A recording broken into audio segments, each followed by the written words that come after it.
Hello, testing, testing.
Ladies and gentlemen, Assalamu alaikum.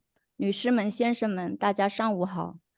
We extend a warm welcome Ladies to and the 8th gentlemen, good morning. China-Pakistan Economic Corridor Media Forum, where we focus on the next decade of CPEC, opportunities and learning from the past decade.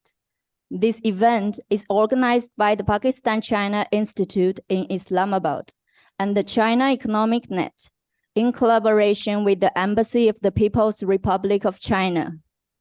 Since its inception in 2015 as an annual event by the Pakistan-China Institute, the CPEC Media Forum has played a crucial role in fostering media cooperation on CPEC. The forum brings together distinguished speakers from prominent media organizations in both Pakistan and China, along with a diverse audience comprising academia, journalists, students, and scholars. Our event will commence with the recitation of the Holy Quran. I invite Hafiz Nasim Halil to recite the tilawat.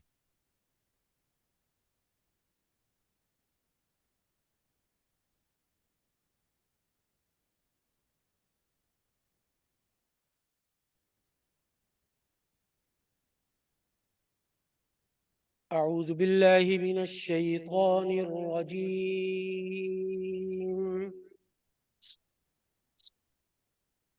بسم الله الرحمن الرحيم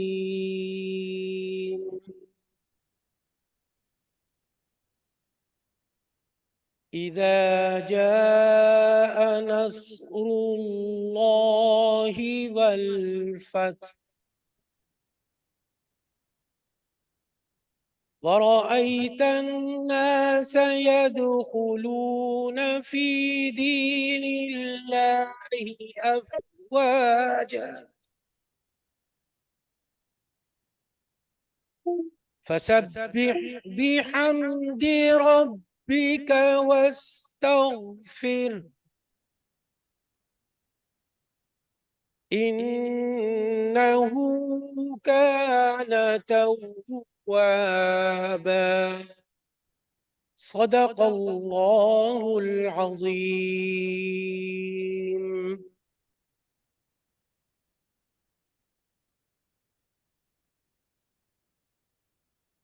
So now the national anthems of Pakistan and the People's Republic of China will be played. I kindly request all attendees to stand up.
Now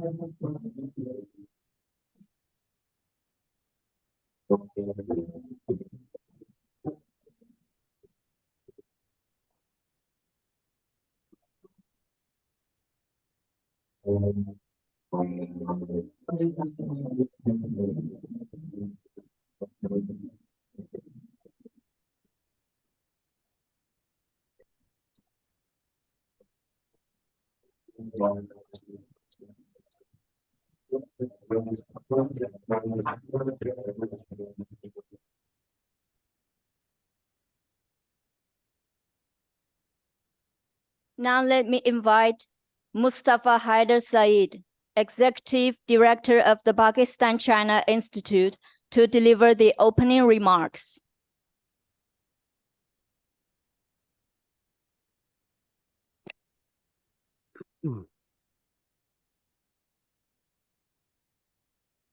Assalamu alaikum. Zhao Shang Hao, good morning. Daja Hao. Your Excellency, the Federal Minister for Information and Broadcasting of the Government of Pakistan, Mr. Murtaza Solanki Saab. The Ambassador of the People's Republic of China, His Excellency Jiang Zhaidong. His Excellency, the Chairman of the Pakistan-China Institute, Chairman of the Defense Committee of the Senate, Senator Mushahid Hussain Sayyid. Students from Gwadar University, who are also our chief guests, in addition to the Minister for Information. Professionals, journalists, friends of Pakistan and China. It's a big privilege and honor to welcome you to the 8th CPEC Media Forum that is being hosted today in Islamabad. And also I want to reference the 2 venues which are also participating online today. In addition to this offline venue, we have 2 online venues, one in Gwadar, which has the Gwadar University, students from Gwadar University, and the pro-rector from Gwadar University who are participating. And then our partners venue, the China Economic Nets venue in Beijing, who are also participating in large numbers and are founding partners of the CPEC Media Forum, and will be also making presentations as we move along today. Today's 8th CPEC Media Forum is very close to my heart because, and I was just telling the Honorable Minister when I received him, that yesterday there's a very lovely picture in my office of the 5th CPEC Media Forum, which I was looking at yesterday. And in that CPEC, 5th CPEC Media Forum, I saw a lot of people that are here today, including His Excellency, the Minister for Information, who was in the 5th CPEC Media delegation in Beijing. So that shows how far this CPEC Media Forum has blossomed and how consistent this journey has been. And there were some other people who are also present in this hall who were in that picture of the 5th CPEC Media Forum. Ambassador Masood Khalid, who was our host at that time, sitting in the front row, Excellency. And then there are some other people as well. Mr. Tahir Khan Saab is sitting at the back. He was as well in that delegation. Tahir Saab, if you can please stand. And then Yasir Rahman Saab, who's here, who I just saw, was also in that delegation.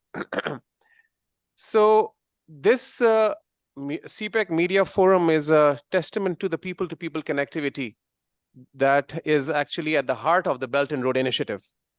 And when we talk about the Belt and Road Initiative and the China-Pakistan Economic Corridor, I think it's very important to remind ourselves that this cooperation is not only about brick and mortar, which is, of course, a game changer for Pakistan's economy since this investments from CPEC. But at the heart, the very foundation of this is rooted in the people-to-people goodwill and friendship. And the custodians of this unique bilateral relationship are the people of both countries.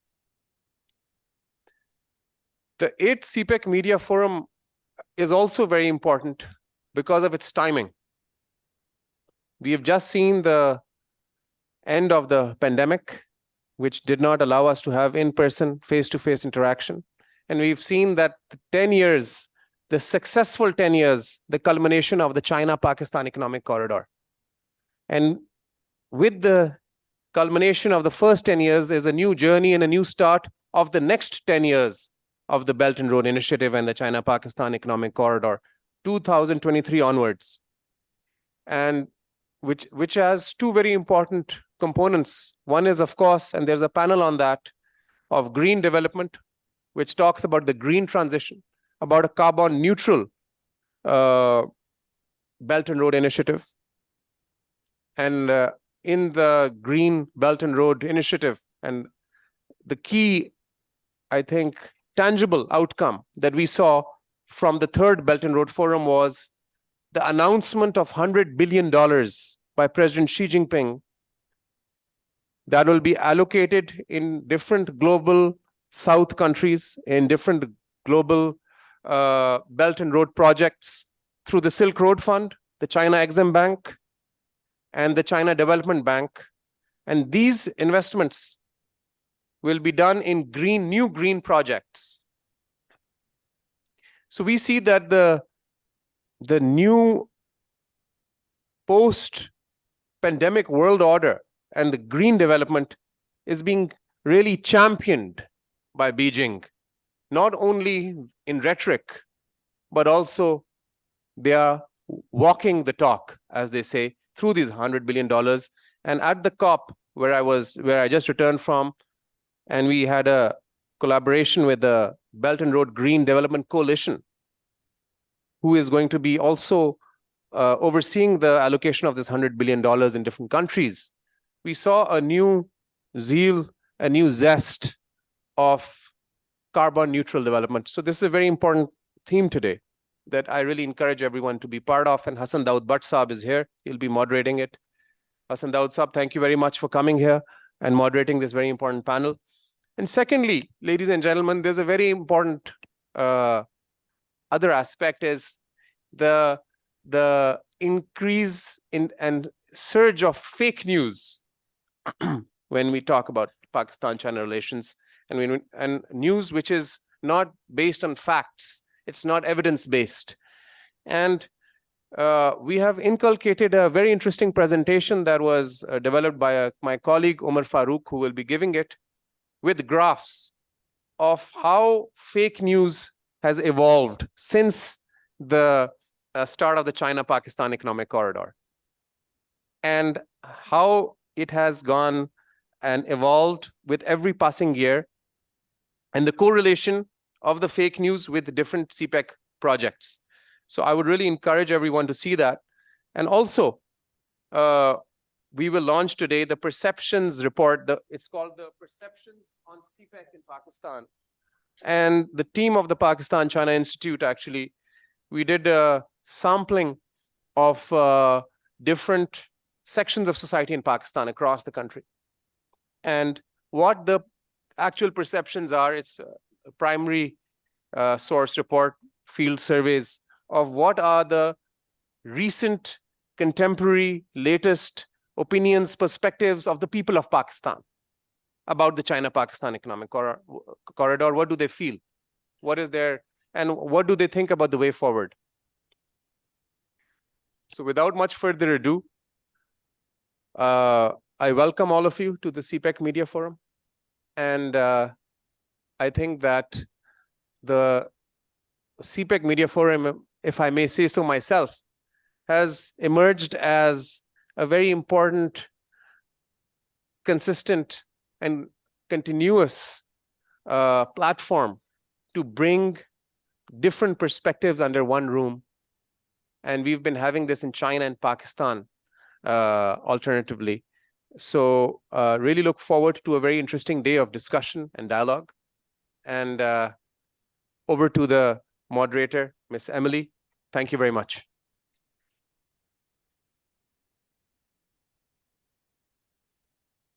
So Thank you very much for your warmly opening remarks. Now, I would like to invite Mr. Cui Jun, President of China Economic Net, will read the congratulatory letter from Sun Weidong, Vice Minister of Foreign Affairs of China. 现在有请中国经济网总编辑崔军为我们宣读 Now the floor is 中国外 given 交部 to 副部长孙卫东的贺信。 Mr. Cui Jun, the editor-in-chief of CEN, to read the congratulation letters. Good morning, friends in Islamabad and Gwadar. Good afternoon, friends from Beijing. I'm Cui Jun from China Economic Net, the organizer of today's forum. Now, please allow me to read the congratulation letter from Vice Minister Sun Weidong of the Ministry of Foreign Affairs of China. On the occasion of the 8th China-Pakistan Economic Corridor Media Forum, I'd like to extend warm congratulations on behalf of the Ministry of Foreign Affairs China. China and Pakistan are all-weather strategic cooperative partners. Ironclad friendship between the two countries is time-tested. Under the strategic guidance of the leaders of the two countries, and the cooperation in various fields has yielded fruitful results. In October this year, Prime Minister of Pakistan, Kakar, visited China to attend the third Belt and Road Forum for International Cooperation successfully, during which leaders of the two countries reached important consensus on developing China-Pakistan relations and promoting CPEC construction, injecting new impetus into the development of bilateral relations. As changes unseen in a century are unfolding at a faster pace, and the world has entered a new period of turbulence and transformation, it is of special significance to carry forward the traditional friendship between China and Pakistan and deepen solidarity and cooperation between the two sides. In this regard, media professionals of the two countries show their heavy responsibilities.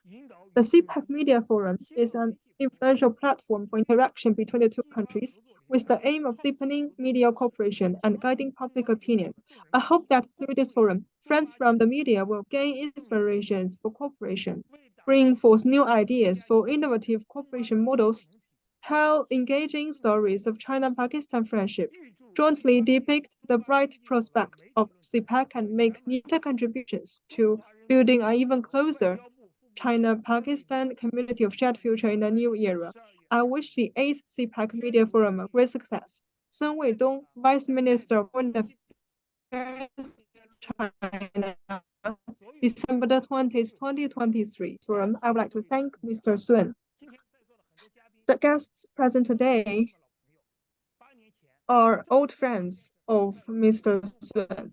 8 years ago, when Mr. Sun acted as the China's ambassador to Pakistan, we hosted the first CPEC Media Forum.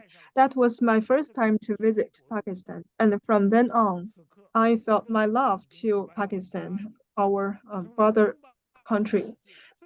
And today, we now have the 8th forum, and now the forum has become the most influential platform between China and Pakistan media communications. Me and my colleagues are willing to make more contributions to China-Pakistan friendship and economic corridor. Thank you.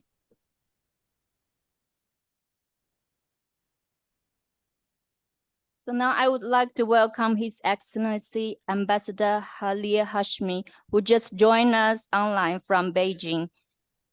And now I have the honor of hearing from our chief guest, His Excellency Murtaza Solongi, Caretaker Federal Minister for Information and Broadcasting.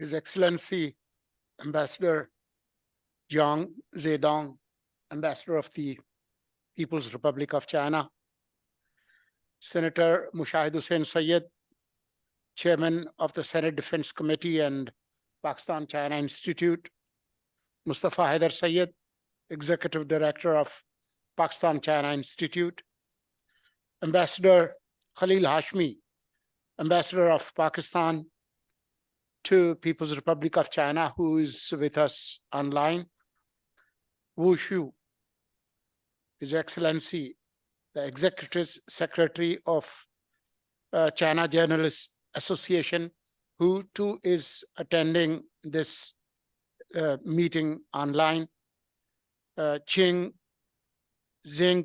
Qingdong, President and Editor-in-Chief of Economic Daily, who is with us online, and all other distinguished guests, speakers, and audiences. Assalamu alaikum. I stand before you today in the auspicious year of 2023, marking the glorious decade of the China-Pakistan economic corridor. In a world where information bombards us constantly, shaping our thoughts and opinions, it's crucial to sift the facts from fiction. The CPEC Media Forum holds significant personal importance for me. I had the honor and a privilege of participating in the 4th edition of CPEC Media Forum in 2018 in Beijing, alongside my friend and comrade, Senator Mushahid Hussain Sayyed. During that period, the positive impact of CPEC had yet to reach local communities, and there was widespread propaganda about CPEC and China in both Western and Indian media. Even some of our domestic media outlets were casting doubts on the justification behind CPEC and pushing out negativity. As previously mentioned, the 4th CPEC Media Forum was dedicated to challenging the propaganda surrounding the China-Pakistan economic corridor by presenting factual information. The Pakistan-China Institute, with a deep awareness of the historical propaganda against these initiatives, initiated the CPEC Media Forum in 2014, even before the inception of CPEC had fully materialized. At that time, the potential benefits of CPEC were still awaiting realization. This is, no doubt, a forward-looking approach of the Pakistan-China Institute. CPEC came at an opportune time for Pakistan, instilling hope, confidence, and faith in the people of Pakistan about the future. Launched in 2013, the China-Pakistan Economic Corridor has transformed Pakistan's socio-economic landscape, addressing a dire energy crisis and crumbling infrastructure. Before CPEC, Pakistan faced challenges in 2013, including 10-hour-plus blackouts, a 2,500 megawatt electricity deficit, and a $250 billion economic loss. CPEC is not just an infrastructure project. It has generated over 236,000 jobs since 2013 and is set to create 1.2 million direct jobs, contributing to local workforce development and reducing regional disparities. CPEC has significantly elevated Pakistan's economic growth, contributing a projected annual increase of 2 to 2.5 percentage points. A 2018 World Bank report suggested a potential 3.5% overall economic growth boost. Going beyond urban centers, CPEC addresses regional development gaps, fostering growth through various projects in the Western alignment. In the energy sector, CPEC's diverse 17,045 megawatt capacity encompassing hydro, wind, solar, and coal-based power generation ensures a sustainable and reliable energy supply. Dear media comrades, your crucial role in shaping public perceptions of the China-Pakistan economic corridor requires objective reporting. Propaganda really shapes how people see such projects by carefully sharing information to influence their beliefs and feelings. It uses selective facts, emotions, and sometimes misleading stories to create a specific viewpoint. By playing on our biases and using persuasive tactics, propaganda will definitely change public opinion, fuel divisions, and even may reshape deep-rooted friendship between Pakistan and China. It's a big deal in politics, culture, and social norms, but it affects how we interpret events and make decisions. The tricky part is it can mess with our understanding of reality by swaying us without even realizing it. As custodians of information, we must accurate and unbiased narratives responsibly. In today's information age, your role as guardians of truth is more vital than ever. Verify, cross-check, and prioritize authenticity over sensationalism to counter the corrosive effects of the fake news. Always remember that old newsroom axiom: if in doubt, cut it out.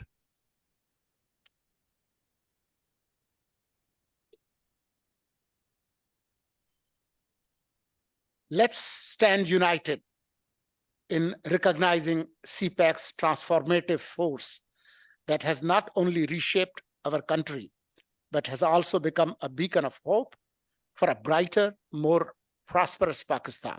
Together, let's debunk myths, celebrate achievements, and work towards a future where the promise of CPEC is fully realized. Thank you. Pak-China friendship, Zindabad.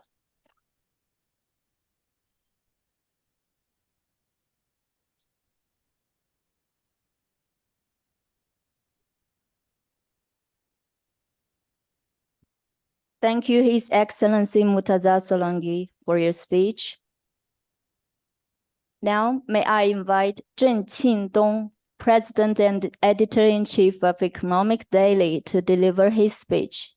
现在有请经济日报社社长兼总编辑郑庆东先生致辞。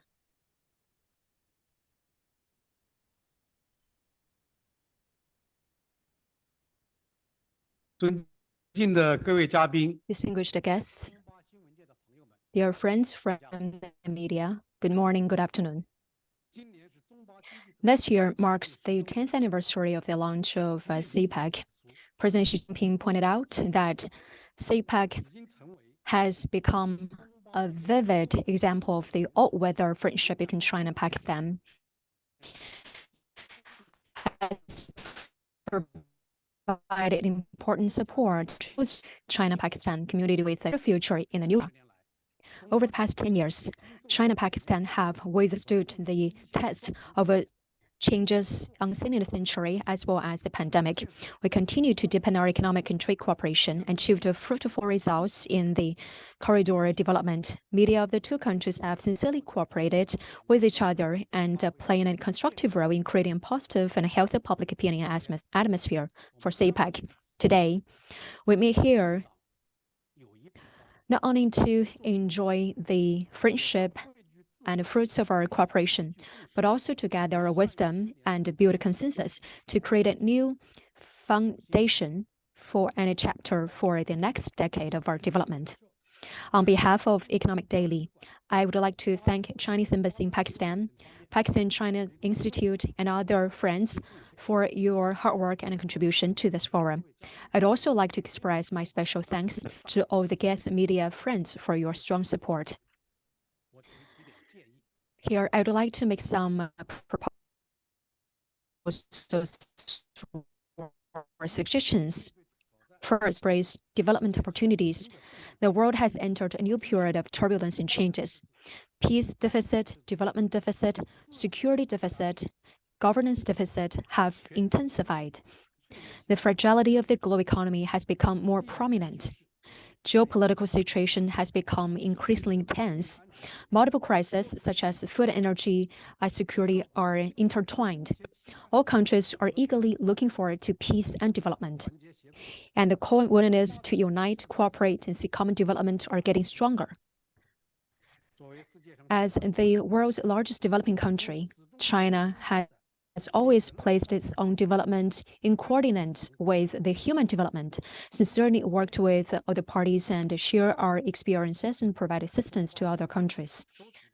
Our two countries are at the critical juncture of development. China is comprehensively promoting the development of a strong country and national-driven nation with Chinese characteristics, while Pakistan is also making unremitting efforts for national security, stability, as well as economic self-reliance.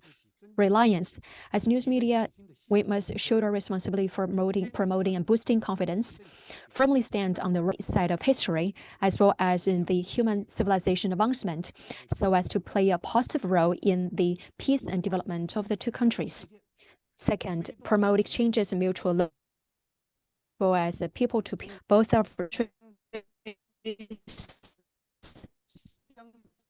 are friends of footings and mutual respect.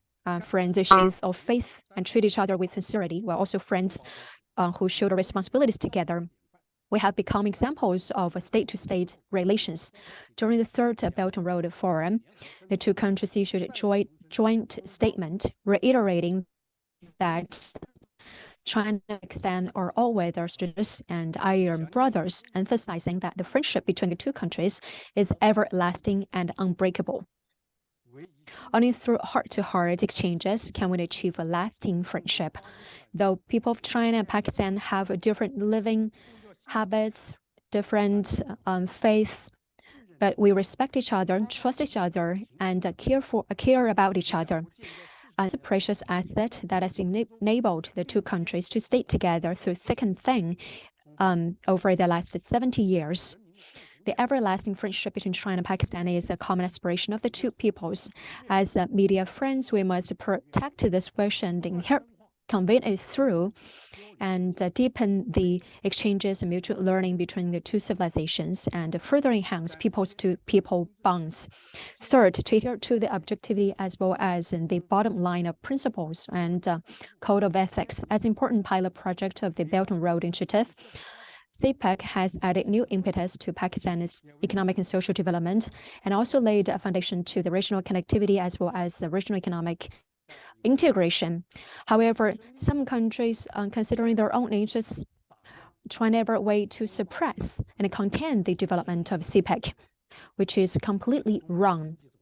CPEC is a common cause for both countries, which needs to be protected by both of us. We call on all the colleagues to stick to the bottom line of being a journalist, always report objective and impartial facts and news, and tell a good story about CPEC, its development to the world. Ladies and gentlemen, let's continue to work together and help each other to contribute to build a closer China-Pakistan community with a shared future in the new era. We also welcome more Pakistani friends to visit China to have a first-hand experience about full, real, more dimensional China. With that, I would wish the 8th CPEC Media Forum a complete success. Thank you.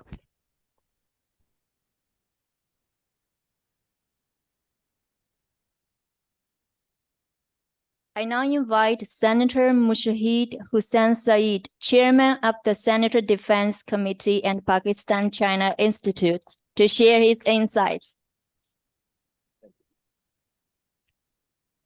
Thank you very much. In the name of the Almighty, the Lord of all mankind, good morning and Assalamu alaikum. And ni hao to our Chinese friends who are seeing us from Beijing live streaming. Your Excellency, my dear friend and comrade, Mursa Aslangi Sahib, because he and I have been in the long march to promoting Pakistan-China friendship together for decades now, I think. And a warm welcome to him. And it's good to see him. He used to be giving ministerial looks, but I like him as a Dabang minister, mashallah, and a smiling minister. Your Excellency Jiang Zaidong, Ambassador of China to Pakistan. And I want to tell the audience here that Ambassador Jiang Zaidong has played a very pivotal role in promoting the Belt and Road Initiative when he was ambassador in Laos. The Laos railway with China, which is a very key element, he played a pivotal role in that. I would also like to warmly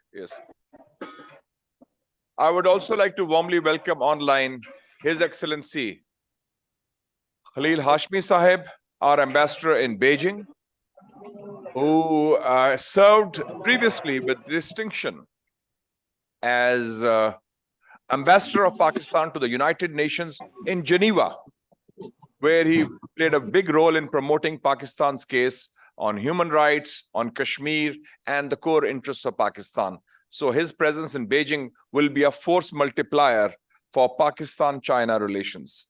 And I also want to welcome the students who are here from Gwadar University. Aapko bahut welcome to Islamabad. They are here. And those who are seeing us online in Gwadar University in Gwadar also. I think that's a very good feeling. And my colleagues in Beijing, Mr. Cheng Jingdong, who just made a very good speech, Mr. Sui Jun, who is also a very old friend, and Mr. Wu Shu. And also I'd like to recognize two former ambassadors of Pakistan to China, Masood Khalid Saab, who served with distinction and who also played a big role in pushing CPEC forward, and Ambassador Nagmana Hashmi Saiba, who was there during the COVID. And she played a big role in promoting Pakistan-China relations at a very difficult moment, and especially during the lockdowns and everything, and she was there. So ladies and gentlemen, my friends from the media also, and other friends, we are meeting at a very important time, which has been already mentioned by Mr. Cheng Jingdong about the turbulence, the geopolitical situation, and also Murtaza Aslangi Saab mentioned about the role of CPEC. Now, CPEC is part of the overall Belt and Road Initiative launched by President Xi Jinping 10 years ago. And so when we celebrate the 10th anniversary of CPEC, we also celebrate the 10 years of BRI, because it was BRI launched by President Xi Jinping with his famous speech in September 2013 in Astana in Kazakhstan, which has now become the most important developmental and diplomatic initiative in the 21st century.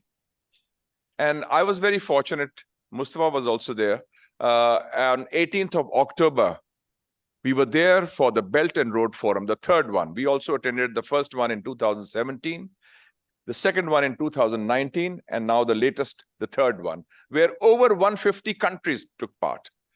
And I think the concept of BRI was very well explained by President Xi Jinping. And what did President Xi Jinping say about the Belt and Road Initiative? That, I think, is a very important element. He said, and I quote, that the Belt and Road Initiative is a new platform, a new path to development, a new framework for international cooperation, planning together, building together, benefiting together for an open, inclusive, and interconnected world. That is the key element. It's all about openness. It's all about inclusivity. It's all about connectivity. Hamid Mir साहब को stage पे ले आए जी. इधर seat खाली है. Extreme left में हामिद साहब आप आ जाएं. वो कुर्सी खाली है. Mr. Hamid Mir is here. A very warm welcome to him. He is one of the icons of Pakistani journalism. Thank you. And so it is in that context we see that how CPEC has developed. Mr. Murtaza Solanki explained CPEC very well. You explained it, and you also mentioned the achievements. We already know $26 billion in investment, 236,000 jobs generated, 8,000 megawatts of electricity, 510 kilometers of roads, highways. And also I'd like to mention, and recently Masood Khalisa was also in China and he gave the figures. There are 28,000 Pakistani students studying in China, and 8,000 of them are doing their doctorate in China. 8,000. So this is, I think, a very important aspect of the whole development.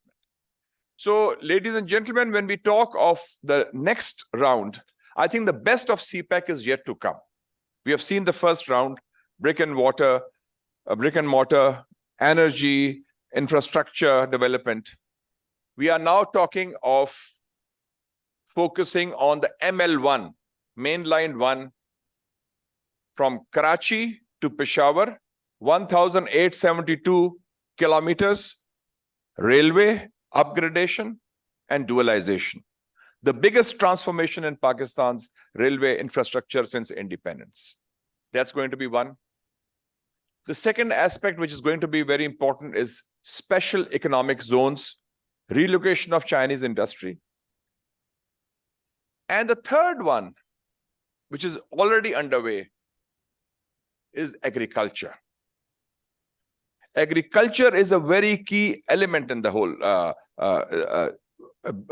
Pakistan-China framework, with new seed technology, new irrigation technology. And we have had an issue in Cholistan. And a lot of the deserts are similar to Xinjiang. They are going to provide reclaiming the deserts. And you will have multi-crops being harvested there. So this is extremely important, and this will bring about a very important game changer. A talk was made about discussion about challenges and fake news. I think we are seeing, ladies and gentlemen, two contrasting narratives. One coming from the West, led by the United States, and one coming from China. In the last 10 years, China invested $1 trillion in the Belt and Road Initiative in 3,000 projects, lifting 40 million out of poverty in Asia, Africa, Latin America, and Europe. In the last 20 years, in the so-called war on terror, the United States squandered $6.5 trillion fighting wars in Pakistan, in Afghanistan, in Iraq, in Syria, in Libya, in Somalia, and in Yemen. And these are figures not of mine figures, but of the Brown University in Rhode Island, the USA. So the US approach, security-centric. Chinese approach, economic-focused, connectivity. And even now, last week, you mentioned, Mustafa mentioned about $100 billion being given by Xi Jinping on green development. The US has asked for $104 billion in weapons for the war in Ukraine and the war against the people of Palestine, the crimes being committed by Israel against people in Gaza and occupied Palestine, with the help and support and connivance of the United States. So they are talking of green development, 100 billion. They are talking of 104 billion in arms, weapons for wars. And this, similarly, this narrative is apparent. China talks of modernization. The US talks of militarization of international relations. China talks of building bridges whether it's Iran, Saudi Arabia, or rapprochement, whether it's trying to solve the issue of Palestine. The US builds barriers, tariffs, duties, protectionism. And China focuses on cooperation and connectivity through the Belt and Road. The US talks of conflict and confrontation, a new Cold War. They are also arming India against China, which will also be against Pakistan. Quad, AUKUS, Asian, NATO. So this whole pattern is there. So for us, it's very clear. We stand on the right side of history, and we stand with China because China stands with Pakistan on all our core interests. And that is the key element. And that has been there. And Pakistan stands with China on all its core interests also, because this is a mutually reinforcing relationship. And given this context, the role of the CPEC Media Forum is very important, especially the media, because we are seeing a lot of fake news. And for 2024, the United States Congress has allocated $400 million for what is called Countering China Influence Fund. Countering China Influence Fund.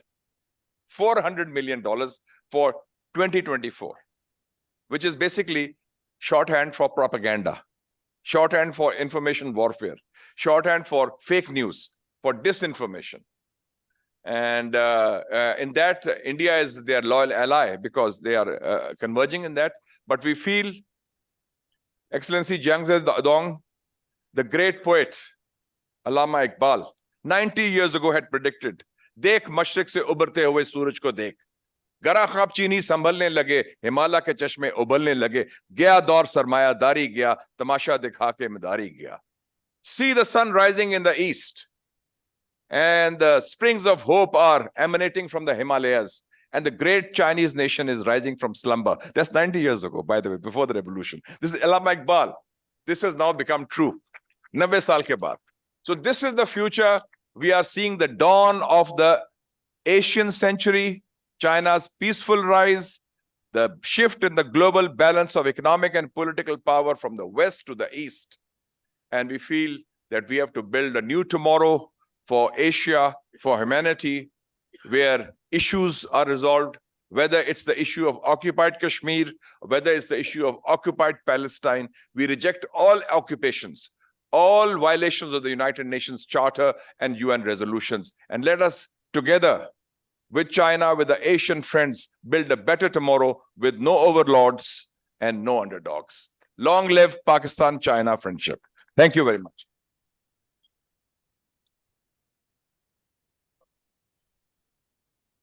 Thank you, Senator, for your fruitful insights. Now, I would like to invite Ms. Wu Xu, Executive Secretary of the China Journalists Association, to deliver her remarks.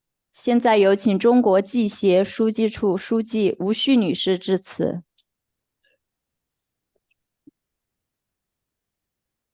尊敬的各位嘉宾，中华新闻界的各位朋友们，大家 Friends from the press of China and Pakistan, good morning and good afternoon. I'm so glad to attend the 8th China-Pakistan Economic Corridor Media Forum, centering on the theme of the next decade of CPEC opportunities and learning from the past decade. I would like to have a discussion with you. China and Pakistan, as a firm and friendly all-weather strategic partners, we have jointly guided the CPEC for 10 years. Looking back at the past, China-Pakistan cooperation in infrastructure, energy, agriculture, industry, and people's well-being, education, culture, and other fields, with CPEC as the center, has achieved fruitful results. This is impressive. Recently, the third Belt and Road Forum for International Cooperation was successfully held in Beijing. When President Xi Jinping met with Minister Parker, he pointed out that Pakistan has to take the opportunity of the 10th anniversary of CPEC to build an upgraded version of the corridor featuring growth, people's well-being, innovation, green and open development. The joint statement further stressed the need to further build it into a high-quality demonstration project. Looking ahead, we are full of expectations for the bright future of CPEC. In today's complex and changing global context, the media of the two countries should actively leverage their strengths, enhance cooperation, and protect the culture and development of CPEC. And here, on behalf of All China Journalists Association, I would like to share with you the following points. First, state our original aspiration and be the watchman of the China-Pakistan community of the shared future.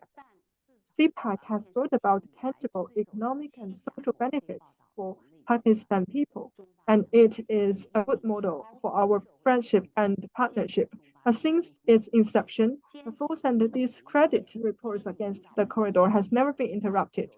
The media of both countries should uphold a high sense of responsibility, adhere to the sense of the community of the shared future and the concept of women cooperation, and actively guide China media journalists to create a public opinion environment conducive to reconstruction. Our association is willing to make joint efforts with the Pakistani press to reject false reports and clarify false information. Through objective reporting and rational analysis, we can build the confidence of both peoples for unity, cooperation, and mutual benefit. And second, we need to pay attention to social media and let the world hear the voice of both peoples. Social media has become an important way of information dissemination and occupies an irreplaceable position in international public opinion, and many messages are disseminated through social media. And at the same time, social media is filled with some disinformation and false news. When the international public opinion landscape is undergoing profound changes, we need to seize this important communications channel. We need to make innovations and explore the technical ways of express that are more suitable for the social media so that we can show the full achievements of the CPEC and usher a voice that strengthen the offline exchanges and cooperation and continue to deepen mutual learning. After the pandemic, our association are willing to continue to act as a bridge between the media of the two countries and promote the training and cooperation of the both sides. In 2019, we worked together with dozens of journalist organizations, including the journalist organizations from Pakistan. We launched a Belt and Road Journalist Organizations Cooperation Platform, and it is an important platform for our mutual learning. We would like to work together with the Pakistan media and under the framework of the Belt and Road platform to provide more opportunities for youth journalists of both our countries. Finally, I would like to thank China's embassy in Pakistan, Economic Daily, and the Pakistan-China Institute for your work for the successful convening of today's forum. And I wish this CPEC forum a great success. Thank you. Thank you, Ms. Wu, for your speech. Now, let's warmly welcome His Excellency Ambassador Jiang Zaidong, Ambassador of China to Pakistan, to deliver his speech. 让我们欢迎中国驻巴基斯坦大使姜在东先生致辞。 Now let's give the floor to His Excellency Ambassador Jiang Zaidong, the Chinese ambassador to Pakistan. And we have consecutive interpretation on site. So please to switch to the floor channel to listen to the interpretation and speech. 我们媒体的各位朋友，大家好。 His Excellency Mr. Solangi, Minister of Information and Broadcasting, His Excellency Mr. Mujahid, Chairman of Senate Defense Committee and Chairman of Pakistan-China Institute, His Excellency Mr. Hashmi, Ambassador of Pakistan to China and two of the former ambassadors to China, and His Excellency Mr. Zheng Xudong, President and Editor-in-Chief of Economic Daily, and Her Excellency Ms. Wu Xu, Secretary of the Secretariat of All China Journalist Association. Ladies and gentlemen, dear friends, a very good morning. 首先非常高兴啊，能够应邀出席这样的一个论坛。还是要对我们八中学会、我们新闻部、我们经济日报社、我们的记协以及中经网为这次论坛的举办所做的大量卓有成效的工作表示衷心的感谢。 It's my great pleasure to attend the 8th CPEC Media Forum. First of all, I would like to extend my gratitude to the hard work of Pakistan-China Institute, the Ministry of Information, and China and Economic Daily, or China Journalist Association. 当然，我们要特别的感谢孙卫东副部长、孙卫东大使，还特别的向这个论坛发来了贺信，而且也充分的肯定了两国合作取得的重要的进展，以及我们媒体合作这个所做媒体界呀，我们各个媒体所做的大量工作，也提出了下一步加强双方媒体间合作、加强舆论引导的希望和要求。 My thanks also goes to His Excellency Mr. Sun Weidong, Vice Minister of Ministry of Foreign Affairs of China, and he has sent a special congratulation letter to the forum and speak highly of our bilateral cooperation. And he also speak highly of the hard work of the media friends of our two countries. And he also makes some requirements and proposals to further enhance our collaboration. 刚才4位嘉宾啊，都发表了非常重要的，也很有见地的演讲，特别是我们的穆沙希德主席发表了激情澎湃的这个讲话。那么他里头提到啊，这个中国始终站在历史正确的一边，巴基斯坦要同中国站在一起。我想啊，这是中巴全天候战略合作和我们中巴民营共同体的它的生动的体现。 Before the four distinguished guests have made very insightful speech, I'm especially impressed by His Excellency Mr. Mushahid's speech. He said that China always stands on the right side of history, and Pakistan will always stand with China. I think this is a vivid example of our strategic partnership. 那么穆扎希德主席也提到啊，中国始终的在聚焦发展和合作。我想啊，我也借这个机会从另外一个角度讲一讲发展和合作。 His Excellency Mr. Mushahid also talked about that China always focus on economy and development as well as collaboration. So I would like to put forward my own opinion in this regard. 关于发展，我想大家也都在关注中国的经济。上个礼拜啊，我们的国家统计局也发表了今年中国经济的一些数据，很丰富。那么我看了一下，里头一个突出的信息就是中国经济啊在回升向好。那么这里头啊也呈现出了3个比较突出的特点。 So last week, the National Bureau of Statistics of China has issued the latest data. I would like to share with you of those data. It shows that China's economy is progressing and is steady, and it has mainly 3 characteristics. 那么第一个特点就是中国经济它的实力更足，那么主要体现在我们叫三产，中国传统的叫三产，一个是农业、工业、服务业，叫第一产业、第二产业、第三产业。那么三产里头，农业是连续第9年这个粮食产量啊保持在1.3万亿斤以上。那么工业，我们的这个规模以上工业，它的增加值达到了4.3%。我们的服务业生产指数达到了8%。那么这里头有一个概念我们叫规上企业、规上工业企业。这个概念呢，在中国就指的是它的主营业务，它的年收入在2000万人民币以上，这叫规模以上工业企业，这个便于大家理解。First, the first characteristic is that China's economy has a greater strength.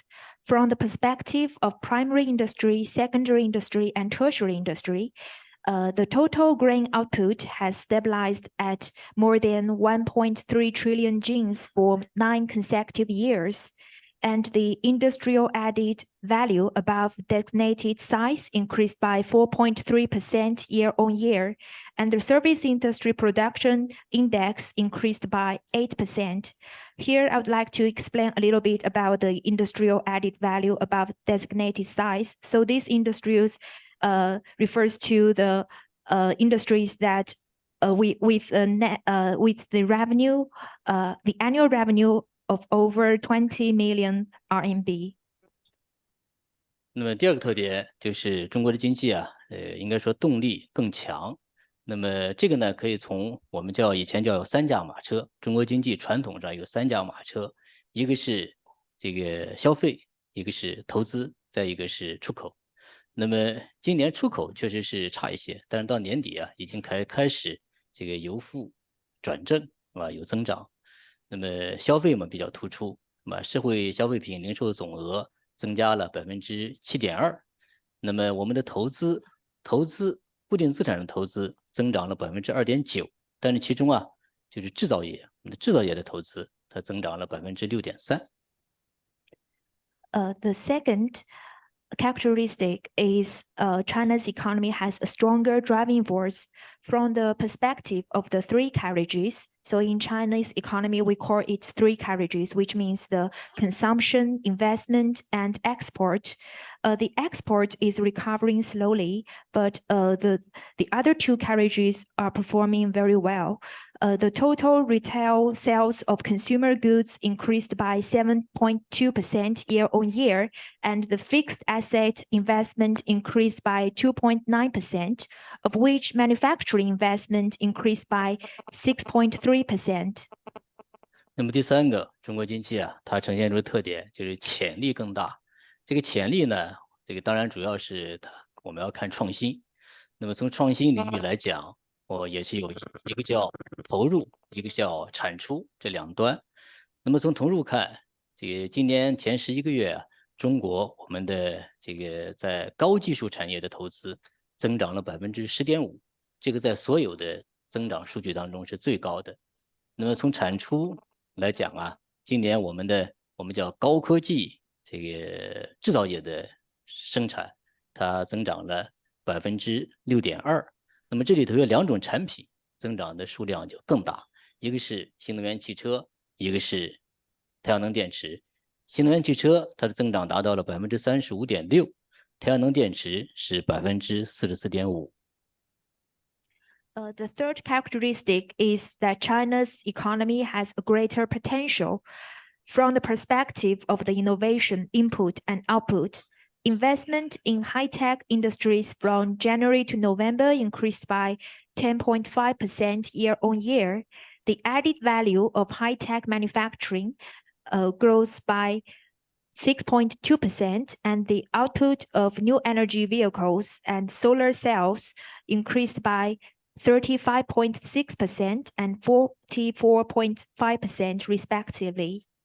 当然，我们的经济也还面临着这样那样的困难，因为主要的是外部因素，当然也有这个内生动力啊，它这方面的问题，我们叫这个有效需求还是不足，社会预期还是偏弱，尤其是我们在房地产领域，那么从去年11个月今年头11个月来看，这个房地产的投资啊，这个下降了9.4%，那么商品房的销售下降了8%。特别是新开工的这个房地产啊，它下降了21.2%，这些还是需要我们去积极的去克服。But China's economy is also faced with some difficulties and challenges. There are mainly two challenges. One is the effective consumption is not enough, and people's anticipation is not very positive. In the first 11th month of this year, the real estate industry decreased by 9.4%. And the consumption of the houses and apartments decreased by 8%. The consumption of the new built houses decreased by 21.2%. So we still need to face a lot of challenges. 那么当然，这个中国经济，从总体来讲，那么国际社会对它这个长期向好的这样的一个趋势还是充满信心的。所以 IMF 啊，它对中国经济今年的增长预期，它调高到了5.4%。那么他认为啊，他预估今年中国经济对世界经济增长的贡献率将达到30%。But in view of the outstanding performance of China's economy, the international community is fully confident in the improvement of China's economy. The IMF has raised its growth forecast for China's economy this year to 5.4% and predicts that China's contribution to global economic growth will exceed 30%. 那么当然，在对外合作，对外的这个领域，我们刚刚召开的，也是上周刚刚召开的，中央经济工作会议提出啊，要扩大高水平对外开放。这里头啊，特别提到了刚才这个穆斯塔法先生他提到的，总书记这个宣布的，共建“一带一路”支持高质量共建“一带一路”8项行动，我们在明年啊会进一步的抓好这些行动的落地落实。那么同时啊，我们还会统筹重大的标志性的工程和小而美的民生项目。我相信啊，这样一些举措一定会给包括巴基斯坦在内的世界各国带来新的机遇。The Central Economic Work Conference held last week proposed to expand the high-level opening up to the world. And to, as mentioned by Mr. Mustafa, President Xi Jinping proposed the 8 major steps in the third Belt and Road Forum. So in the conference of Central Economic Work, they also proposed to implement the 8 major steps to support the high quality construction of Belt and Road, and also to coordinate the promotion of signature projects and small yet smart projects. I believe those projects could bring more new opportunities to countries, including Pakistan. 那么第二个讲合作，合作嘛，刚才几位讲的都很充分了，我非常简单的，从宏观的角度，这个也讲那么几个特点吧。第一个就是高层交往，领航掌舵。那么特别是习近平主席今年10月啊，这个会见了卡塔尔总理，就推进中巴全天候战略合作，高质量建设中巴经济走廊达成了重要的共识，那为我们推进啊明年的中巴关系进一步指明了方向，提供了遵循。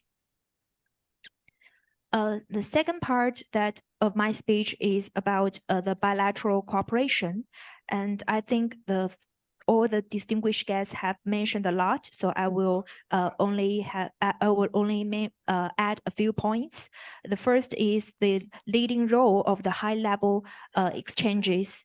this year, President Xi Jinping met with Prime Minister Kakar, and they have reached a very important consensus on building the high-quality CPEC and further deepening and expanding our cooperation.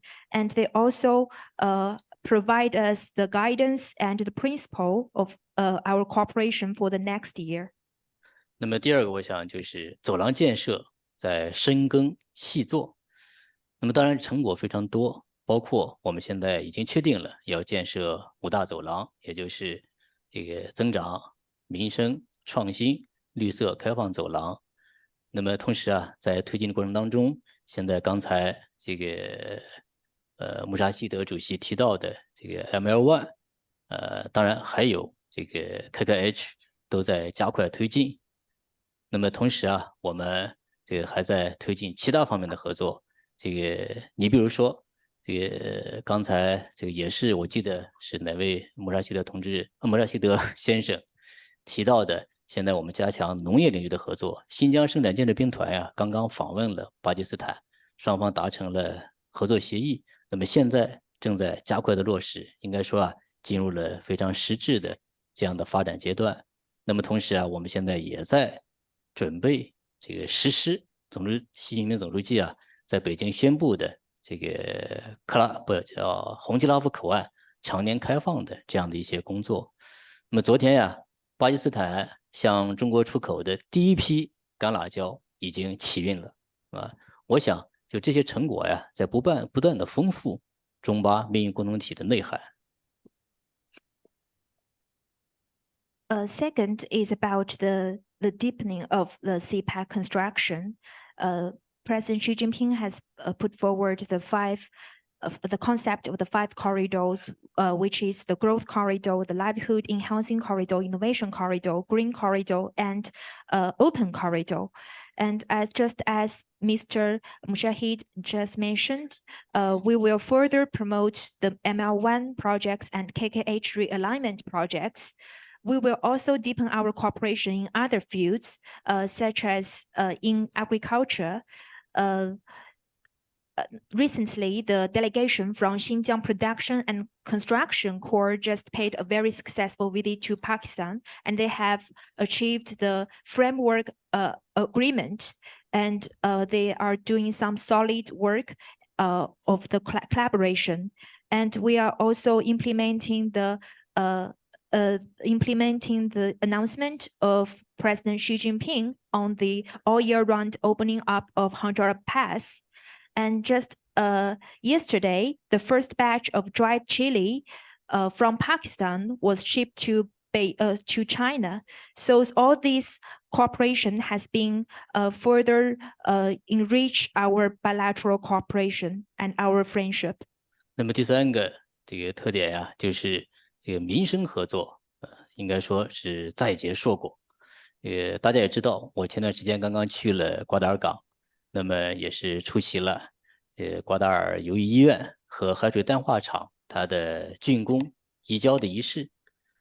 那么与此同时啊，我们现在也在推进对这个俾路支地区1万套这种太阳能照明设备它的援助的落实工作。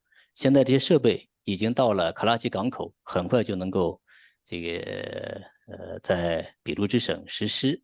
那么当然，我们还要加快的推进使用中方的援款啊，来帮助俾路支省来建设这个洪水灾害这个受损的房屋，然后给老百姓啊提供更好的这个住宿、医疗、用水的这样的条件。The third characteristic of our bilateral cooperation is the more fruits on the livelihood enhancing projects. Recently, I just paid a visit to Gwadar Port and attend the ceremony of the desalination power plant, plant and the friendship hospitals, and we are making progress in helping the households in Balochistan to get 10,000 solar lighting equipment, and all this equipment has been sent to Karachi port and will be soon sent to Balochistan, and we will further help and aid the Balochistan people to get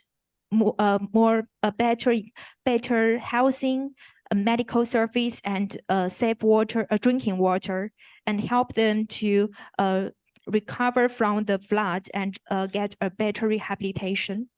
那么在瓜达尔呀，我印象特别深刻的就是我喝了这个一整杯海水淡化厂的水，是吧？这个非常甜，这是我没有想到的。应该说，这淡化以后啊，它的质量还是很高的。所以当时我跟卡卡尔总理讲啊，我说我喝了这个水以后，就是感觉这个这就是中巴友谊的味道，就很甜。In Gwadar, I drank a bottle of the water from the desalination plant, and the taste is very sweet. I told Prime Minister Kakar that is the test of our bilateral friendship.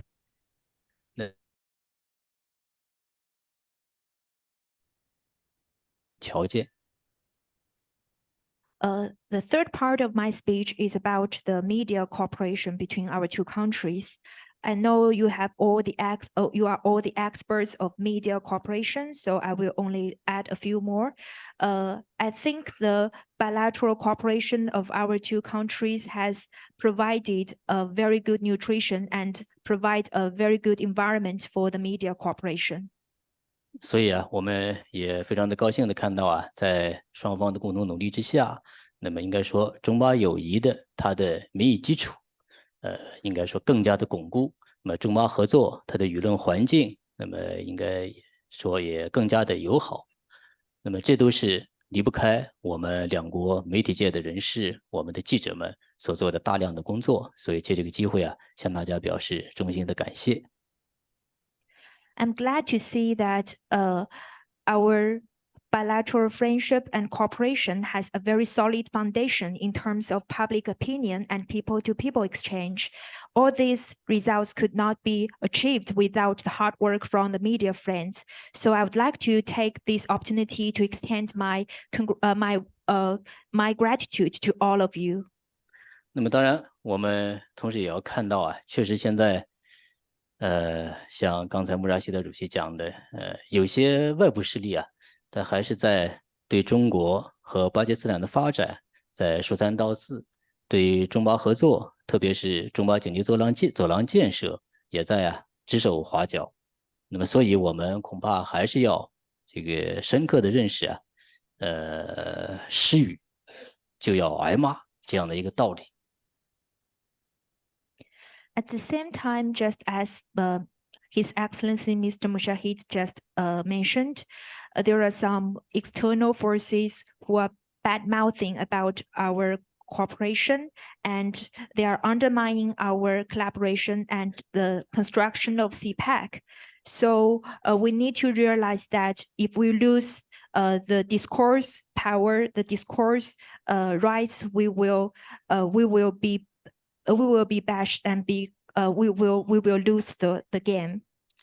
这个，所以我想啊，就我们双方，特别是我们两国的媒体，我们要在现有的基础之上啊，来这个进一步的发出我们的声音，来这个对冲啊外界的这些负面的新闻，特别是一些虚假的消息。所以我想啊，这个一个是我们恐怕还是要丰富宣介的内容，那么第二个还是要创新传播的手段，那么第三。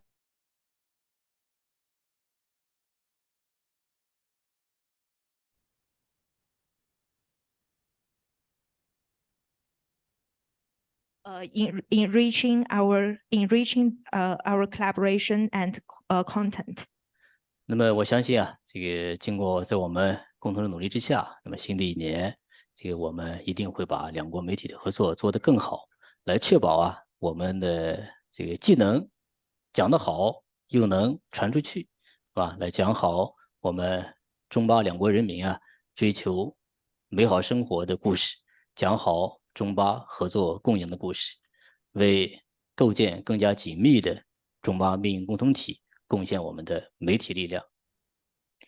So I believe in the new year, our media cooperation will become better, and we will tell a better story of how China-Pakistan people pursue their happy life and how China-Pakistan cooperation gain fruitful results. And we will make a bigger contribution to building a even closer China-Pakistan community with a shared future. 最后啊，祝我们第8次的媒体论坛取得圆满成功，祝各位嘉宾身体健康，工作顺利，祝中巴友谊万古长青。谢谢大家。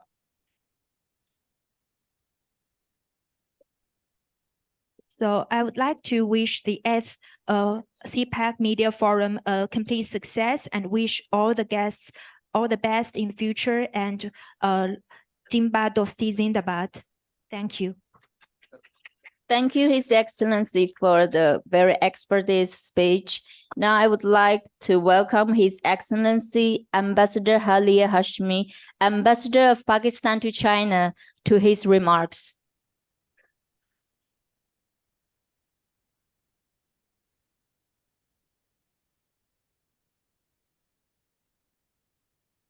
Thank you very much. Federal Minister for Information and Broadcasting, Murtaza Solangi Sahab, Senator Mushahid Hussain Sahab, Ambassador Jiang Zaitung, and also Ambassadors Masood Khalid and Ambassador Naghman Hashmi, distinguished guests, ladies and gentlemen.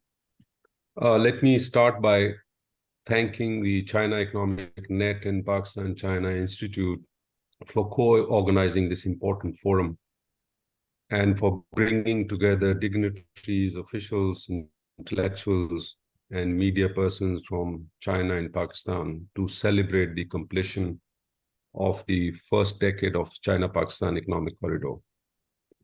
Today's event, in many ways, is a stock-taking exercise, a reflection exercise as we transition into the second phase of CPEC. It is also an occasion to recognize our accomplishments, review the lessons that we have learned, and to chart a course that shapes a better future for our people. Ladies and gentlemen, China-Pakistan relationship is unique and is founded on high level of trust, mutual respect and mutual support, shared interests and commonality of views. This ironclad relationship has been nurtured by successive generations of our people and our leaders. And this partnership has withstood the test of times and the geopolitical headwinds. And at each occasion, this relationship has come stronger and has emerged more resilient. Going forward, this strategic partnership will be further solidified with the support of our people and high-level exchanges inspired by the spirit of win-win cooperation, shared prosperity, as well as shared destiny. 2 months ago, Prime Minister Khakar concluded a highly successful visit to China, setting the stage for advancing the high-level and high-quality development of CPEC in its second phase. The visit was marked by agreement on key aspects, and one of the highlights was, of course, the signing of 20 agreements. As Ambassador of Pakistan to China, my endeavor would be to work closely with friends in Beijing and Islamabad and to foster implementation and follow-up of these decisions. I remain committed to keeping up this positive momentum that has been generated. Ladies and gentlemen, CPEC symbolizes the combined efforts of two countries to bring together their economic and trade ties at par with their robust political partnership. As we heard earlier, the CPEC is the pioneering project of the Belt and Road Initiative, and it has emerged as a catalyst for connectivity, growth, and win-win cooperation. Over the last decade, CPEC has made an invaluable contribution to the economic landscape of Pakistan, with investments in the development of ports, transport infrastructure, and energy projects, and generating in the process thousands of jobs and livelihood opportunities. As we embark on the second phase of this corridor, we must strive to build on these accomplishments, recommitting ourselves to leverage it as a vehicle for shared prosperity for our two nations, the region and beyond. On this occasion, I'd like to highlight the following couple of points. First, as envisioned by our leaders, the second phase of CPEC is poised to focus on the socio-economic development of our peoples. The key project promised to improve the lives and lives in the remote area. Long corridor. Strategically located, the port is now functional to regularly handle the transshipment trade. The government of Pakistan has also launched the next of Gwadar Free Zone, which is more comprehensive in space and scope, covering an area of more than 2,000 acres of land. We will work together to ensure that more international businesses relocate to this free zone and benefit from its business-friendly ecosystem. Secondly, the seamless connectivity between Xinjiang and Gilgit-Baltistan is key to facilitating trade, promoting people-to-people exchanges, and solidifying geopolitical ties between our two countries. Xinjiang and Gilgit-Baltistan are also the key nodal points for CPEC and BRI. During the Prime Minister's recent visit to China, both sides announced to make the Funjara Pass an all-weather route. Efforts are underway to implement this decision during phase. Previous speakers both making progress on upgradation project as well as the KKH realignment. Third, enhancing our bilateral industrial cooperation remains pivotal. This work is underway by harnessing China's comparative advantage in technology, innovation, and capital, while capitalizing on Pakistan's vast reservoir of human resource, especially its youthful population. In the next phase, both sides would endeavor to accelerate implementation of the 2022 Framework Agreement on Industrial Cooperation to develop industrial parks and special economic zones in Pakistan. This would create new opportunities to enhance Pakistan's exports, especially to China in the priority sectors of agriculture, IT, and mining. Fourthly, as we all know, climate change continues to pose a significant threat to Pakistan. With CPEC's increased focus on green projects such as hydropower generation and solar parks, we are determined to achieving the target of 60% renewables in our energy mix by the year 2030. And finally, media collaboration has a vital role in fostering awareness and spotlighting mutual benefits from CPEC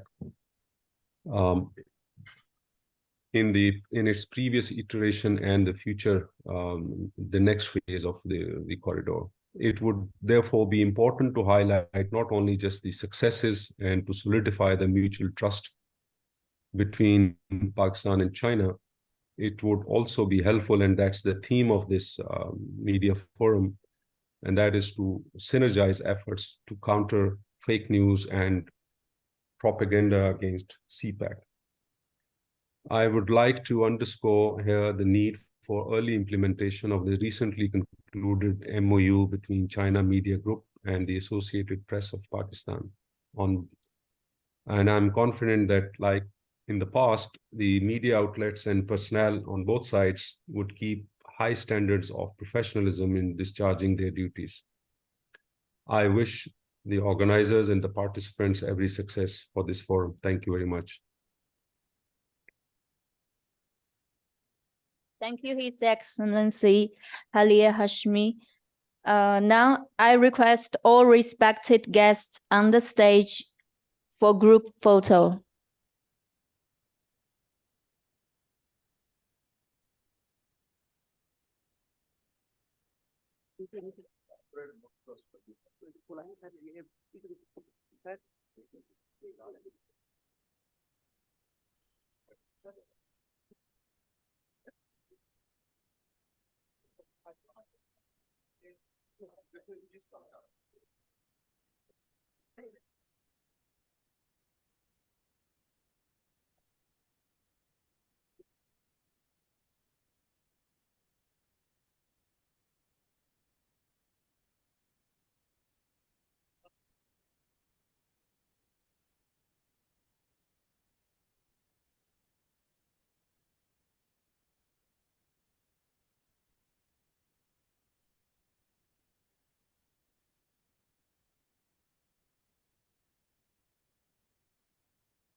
Please, all the attendees, have a seat, please, because we'll resume the program. That was just for the group photo.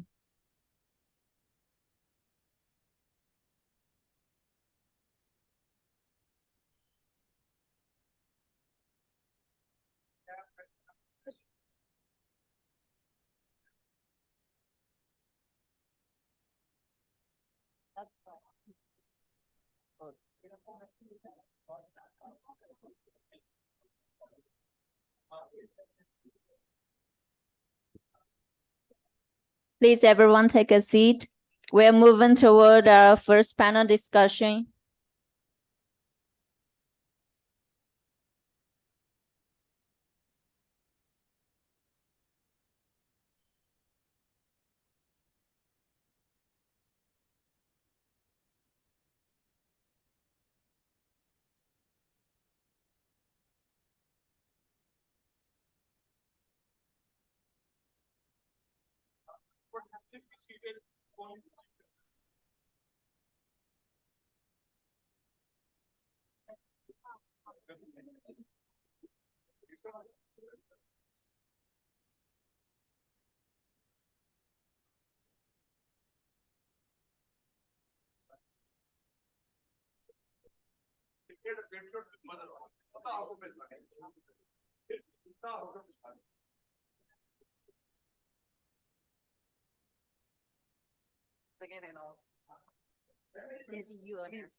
You can say लोग चलेंगे ना सारे यार group photo में क्या मतलब होता है इवन क्लोज नहीं करना चाहिए था आपको मैं किधर से लेके आऊं you may announce for this. I already said twice. Yes. But still. Now should I say that it's for the first panel discussion? Okay. Now let's start our first panel discussion. Mr. Hassan Daud, former CEO of Hyper Pakhtunkhwa, Board of Investment and Trade, will moderate the panel discussion on the topic Third Belt and Road Forum, Opportunities for Green Development.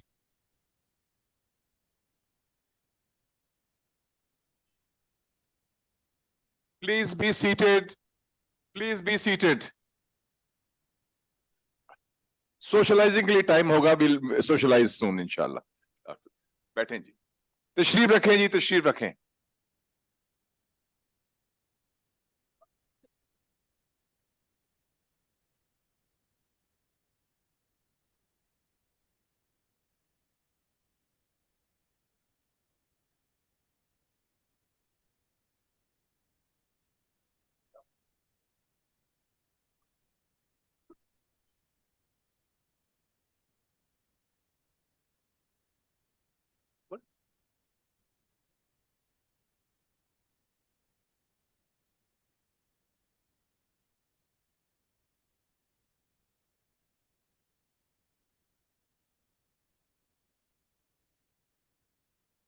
Bismillahirrahmanirrahim.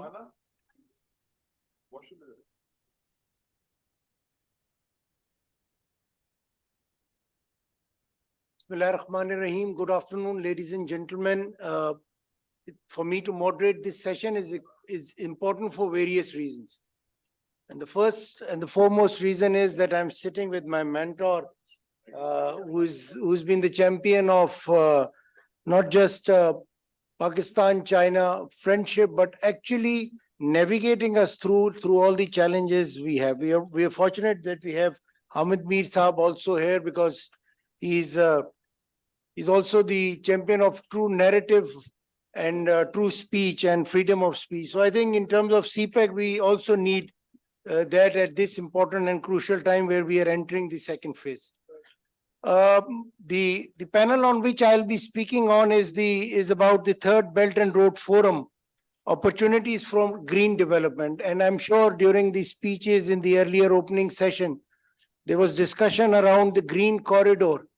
But I think at this time, when we are passing through several political and perhaps climate change-led challenges, for us to sit together, talk about how our projects could be green is exceedingly vital. And for that, I think the Third Belt and Road Forum has given us the roadmap, and perhaps how we should all, within the framework of Belt and Road Initiative, work together and bring and forging new partnerships through which perhaps we can have more green CPEC. And CPEC, as you all know, is an important, crucial flagship project of the Belt and Road Initiative.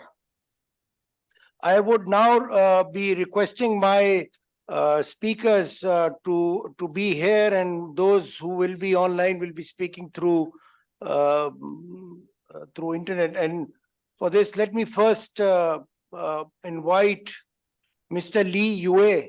Mr. Li Yue is the Vice President and Board Member of China Economic Information Service, Xinhua News Agency. I worked with Xinhua for several years. I've written articles, and I think Xinhua is one credible source of information that we have. We have friends from there also sitting here. So Ms. Li Yue brings a unique perspective to our discussion as the Vice President and Board Member of China Economic Information Service at Xinhua News Agency. With a deep understanding of China's economic landscape, she will share insights into how Belt and Road Initiative can be harnessed for green development and the role of China in shaping an environmentally sustainable future. But I would also request her to speak on, because she is from media and have the pulse of the people. Also tell us how in China you see CPEC last 10 years, and also how do you see CPEC going forward amidst all the challenges and perhaps the opportunities that lie within. So Ms. Li Yue, the floor is yours.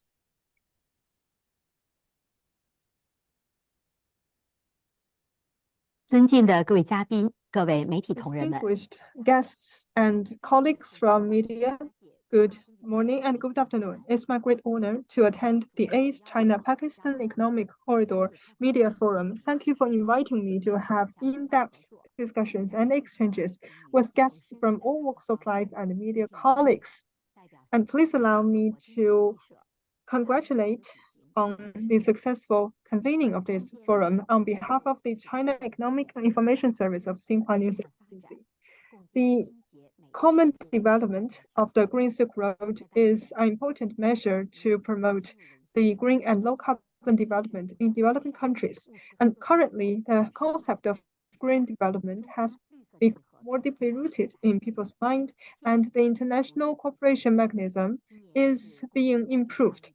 Today, we witnessed the 10th anniversary of the Belt and Road Initiative, and also the 10th anniversary of the important flagship project of the Belt and Road Initiative, which is the CPEC. In the past 10 years, CPEC has promoted high-quality development, especially the energy cooperation represented by the hydropower and photovoltaic powers has become a demonstration projects that is promoting economic development and improving people's livelihood. The Green Corridor also has become a buzzword of the upgraded version of CPEC. Xinhua News Agency is China's national news agency and a worldwide news agency, playing an important role in promoting China-Pakistan Green Cooperation, promoting information exchange, deepening mutual understanding and trust. For a long time, Xinhua News Agency has set up Pakistan, and now it has created a good public opinion atmosphere for the construction of the upgraded version of CPEC. China Economic Information Service is an entity under the Xinhua News Agency to be specialized in economic information and think tank researches. We have been leveraging our advantages in the collection, production, research, and launching of economic information to contribute to the CPEC development. And hereby, I would like to share with you some of the good practices of us. So first, we use our internet and channel advantages promote the green cooperation between China and Pakistan. We build a comprehensive information service platform and entrusted by NERC. We operate in the China Belt and Road Internet as well as 11 other new media outlets. We use 6 languages to convey the strongest voice of the mutual benefit cooperation to the world. And in 2019, we initiated the Belt and Road information sharing network of the economic information. Now we have 59 organizations from 37 countries to participate and to share the information on economic cooperation on Belt and Road, and also in real times release the latest information on cooperation in green infrastructure, green energy, green transportation between the 2 countries. In the first half of this year, the editor of China Belt and Road Network had an in-depth exchange with Pakistan's then ambassador to China on the strategic opportunities between the 2 countries in areas as sustainable development.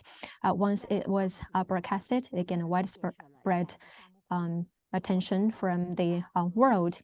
In terms of project information, we especially built a Belt and Road project database to help companies from both countries to discover project opportunities, and we also monitor the relevant progress. In terms of dismissing and disseminating typical cases, we explore the vivid stories of a China-Pakistan project to show the clear background of green cooperation. For example, the Carrot hydropower station realizes the green vision of China-Pakistan economic corridor, as well as the direct current transmission structure, and as well as other projects. Behind those projects, the story widely disseminated through new media forums, such as multilingual pictures, so that the audience from at home and abroad have the first experience and real-time experience of the cooperation between China and Pakistan. And second, we make full use of the think tank research projects to empower the green development between China and Pakistan. As the Economic Research Center of the National High-End Think Tank, Xinhua News Agency, the Economic Information Service pays close attention to the development of CPEC. Over the years, we focus on the new energy cooperation as well as a power cooperation between the two countries. We cooperate with the CCPEC of China. We developed the Pakistan legal research. That we have detailed introduction on Pakistan's legal information on investment, financing, land, environment protection, so as to provide practical information to Chinese investors in doing business in Pakistan. And of this time, we track the Sustainable Development, the Islamabad Policy Research Institute, and also Pakistan United News Agency in Pakistan to analyze the policies and trends, and as well as other measures and policies on sustainable and green development to provide multidimensional information on cooperation in green developments. And third, we develop the professional information and products and improve our capacity in providing support to green development. In the third Belt and Road International Cooperation Forum, as well as a high-level forum on green development, we propose the enhancement of green development support capacity and develop investment and financing partnership in terms of green investment financing. China Economic Information Service made important developments and explorations in developing professional information products tools. We launched the Xinhua CNESG information service system, provide users such as Pakistani financial institutions, enterprises, and industrial associations with one-stop ESG information service, such as evaluation, investment, and risk management, so as to help the relevant players to enter into the low-carbon field of China-Pakistan cooperation. At the same time, based on our Xinhua Finance platform built by China Economic Information Service, we'll release more information on China-Pakistan green financial cooperation so as to promote the high-quality development of a green economic corridor. We'll use more application scenarios and to provide a clear digitalization development path of the green transformation of the enterprises of our countries. Ladies and gentlemen, China-Pakistan are all-weather strategic and ironclad friends. We're willing to work with the relevant government agencies, media friends, companies, and relevant institutions to expand the promotion and dissemination of China's green development philosophy as well as the solutions. We'll continue to strengthen our research on food security as well as other areas to focus on bring more benefits to our people so as to make contribution to other pragmatic cooperations between our two countries and help to implement more green projects to be located in Pakistan, which this forum a complete success. Thank you.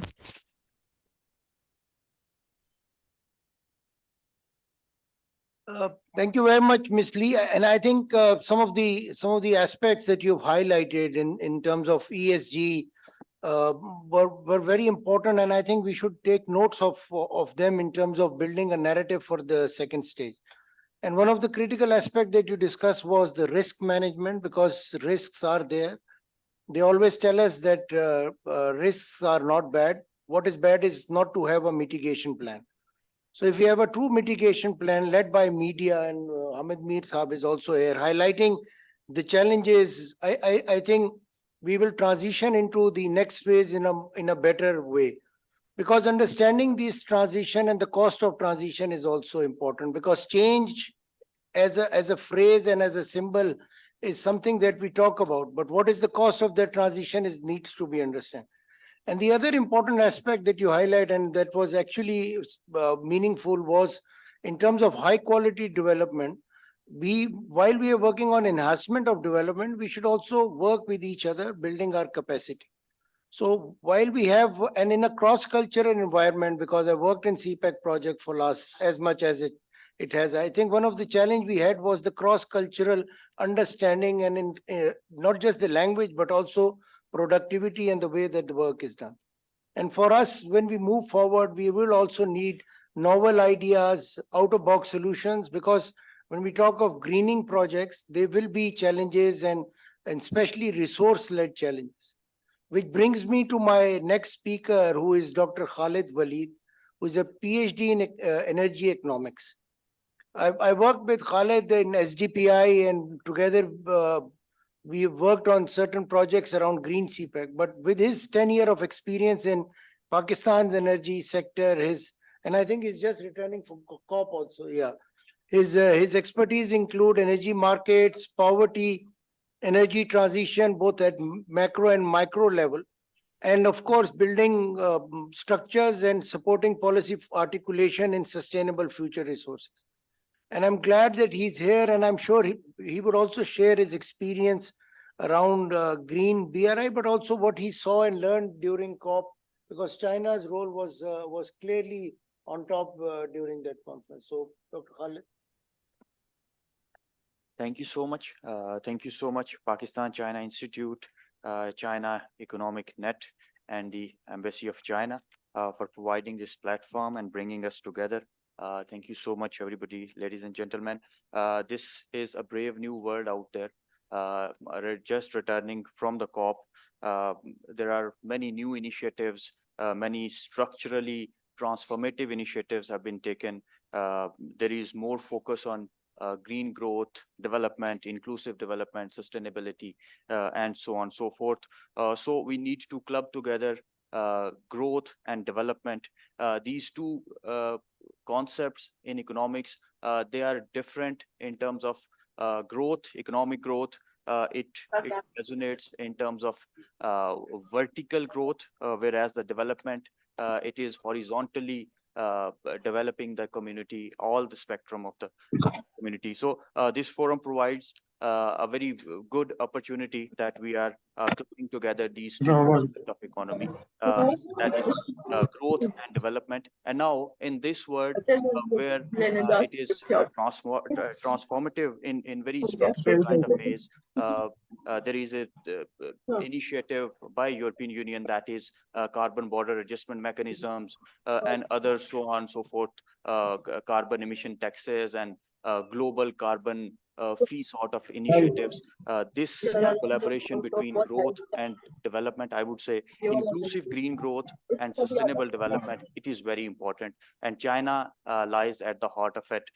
So we need to discuss this in a globally or globalized kind of point of view, so that we are not missing all the targets in terms of sustainability, in terms of inclusivity, and in terms of long-term macroeconomic planning that has microeconomic prosperity associated with that as well. So I would talk about two parallel initiatives by China. First is, as you all know, we are celebrating this 10 years of BRI. Second is China's holistic sort of framework, that is GDI, Global Development Initiative by China. The BRI is more focused on growth, whereas the GDI, it is more focused on development. And CPEC, China-Pakistan Economic Corridor, lies between these two initiatives. It equally resonates with the BRI and the GDI. So the first phase of CPEC, it was basically about growth, the vertical growth in terms of infrastructure development, in terms of having growth, in terms of installing energy projects, in terms of having capital intensive investments in Pakistan, in terms of having hardware of growth oriented sort of investments coming into Pakistan from China. The second phase, it is more people centric, it is more community centric, it more resonates with the software of the growth, that is people to people contacts, business to business contacts, culture to culture contacts, and community to community contacts, which is very important. And it is focused on human development. It is focused on how we can use our labor force, combined labor force, and we make it more trained in terms of tech intensive, and we can have this people to people connect and media to media connect. That's why this media forum is very important. At the same time, we need to have green development, and we need to club together our growth and development with green initiatives and sustainability practices. So we need two things. First is hardware of growth. Second is software of growth. And I would say that we need hardware of green growth now, and we need software of green growth now. For that, I always say that there are some alphabets I would name from A to I, just to make sure that we are hitting the right targets. Well, from A, we need to have a lots of people talking to a lots of people, talking about Pakistan and China. When there are people talking to each other, there are more opportunities and more new avenues so that we can engage with them culturally. In this climate smart world or climate affected world, there is a more need so that cultures are talking to cultures and people are talking to peoples. B is the bankability of investment projects, so that these investments coming from China, they do not become the stranded assets, and they get the returns that they deserves, so that there would be sustainability of these green investments. C is the climate smart policies, both coming from the China and Pakistan. China, after the Trump government's leaving Paris Agreement, China become the climate smart leadership in the world. D would be diplomacy and development. We need to have green diplomacy, green development clubbing together.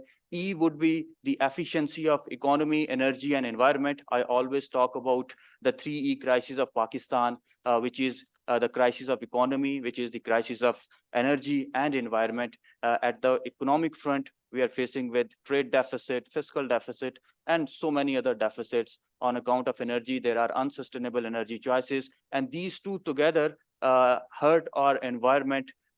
We are not capable enough to invest on sustainable environment. F would be the most important, financial governance through China's new initiative. As Excellency ambassadors have also mentioned that there are 100 billion USD fund for these green practices. I would also like to mention China's initiative of green investment and finance partnership, which is alternative to just energy transition partnerships coming from the West. And that is a very positive sort of move from China as well. G is the greening of CPEC. Dr. Hassan already mentioned that SDPI with PCI and Dr. Hassan is working on the project that is primarily based on greening the CPEC initiative. So we are aiming to have green projects and green investments coming from China to Pakistan. H is human development through communities, so that the benefits of CPEC and benefits of BRI, they are trickling down to the communities, and there is more community-centric focus.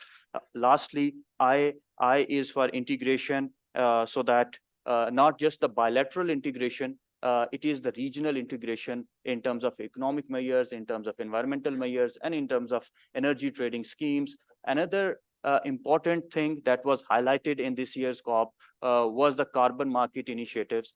China can play a very significant role in developing this regional market, because in the era of CBAM, carbon border adjustment mechanisms, where EU and USA, they are putting tariffs and duties on carbon intensive products, those would be coming in the form of exports and imports into their respective regions. Pakistan and China collaborate and integrate in very effective manner.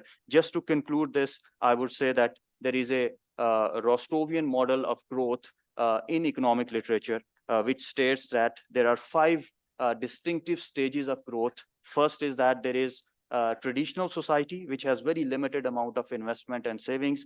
Second stage is precondition to take off, which China has helped us to developing this precondition to take off. China has helped us elevating our investment levels and saving levels. Now, at this stage, Pakistan is at the takeoff stage, and China is providing the vital inputs for that as well. After that, we need to maintain this takeoff. We need to drive towards maturity, and then we can have this mass production and mass consumption. At all these stages, China's cooperation is very important.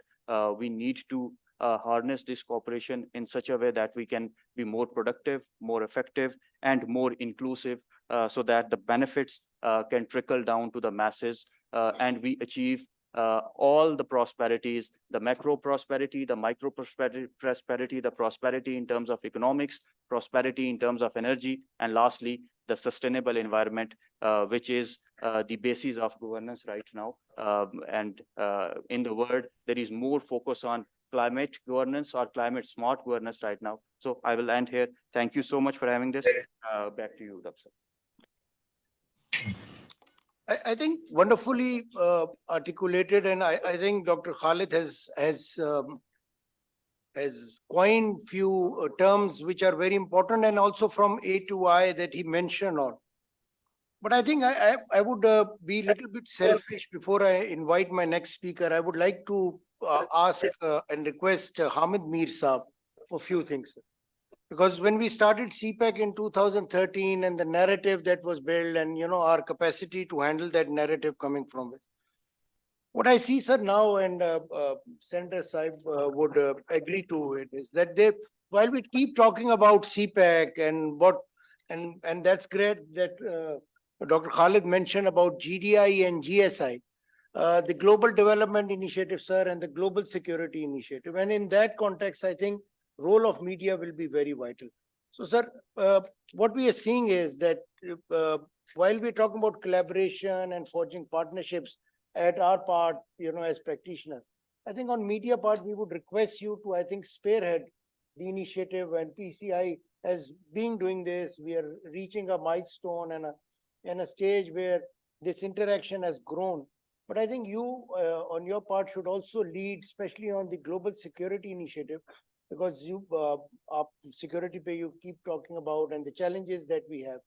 And the three challenges in my age, I've always been listening about these three challenges: environment, economy, and energy in Pakistan. But I think, agar aap sir ye isko spearhead kare, along with the support of the Senator Saab, on building capacity of our media, not just to address and thought the false narrative around some of the initiatives that we are taking. I'll give you one example, sir. One road was built between Hakla and DI Khan. This road brought from Punjab, because I was heading the Board of Investment, about $2 billion of investment, because road infrastructure was developed. And next stage, I think we have to go towards GB, because when we are talking about development in GB, there is always a concern about greening of projects, and, you know, and then the climate resilient infrastructure that we need, and we do not have the capacity from media side to actually address that. There are few stalwarts, but I think we need your support in managing this. And and that is also important on Chinese side. When I introduce my next speaker, Mr. Mu Song. I think because sir would be speaking on this, and I would request you, sir, who's the chief editor of International Department of People's Daily. And for those of you who do not know the strength of People's Daily, I would tell you that People Daily is among the top 10 newspaper that are available in the world. Its viewership, it's the people within China and outside who read and write on People's Daily have significant importance in how policy formulation is done in Pakistan. And my friend, Mr. Mu Song, is the chief editor of the International Department at People Daily, offering a deep understanding of China's global engagement. His insight into how the Belt and Road initiatives can contribute to international cooperation for green development is important. And I just spoke in our language to our stalwart in media, Mr. Hamid Mir.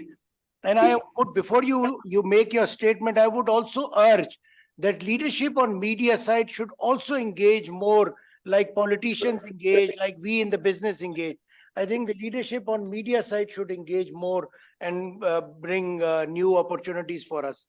And therefore, I request you to please highlight your insights into the Belt and Road Initiative and the next phase of CPEC. Mr. Mu Song.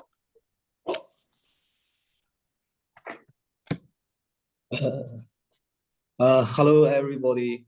It's nice to be here, and it's a great pleasure to see all of you here, especially Senator Mushahid Hussain, whom I interviewed in June this year.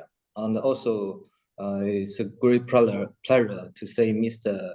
Dawood, because you Well, know I you remember spend you. a whole yeah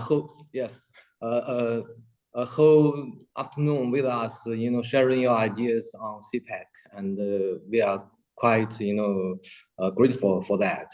And here, first of all, you know, make my speech on the topic. Your Excellencies, distinguished guests, dear friends, Assalamu alaikum.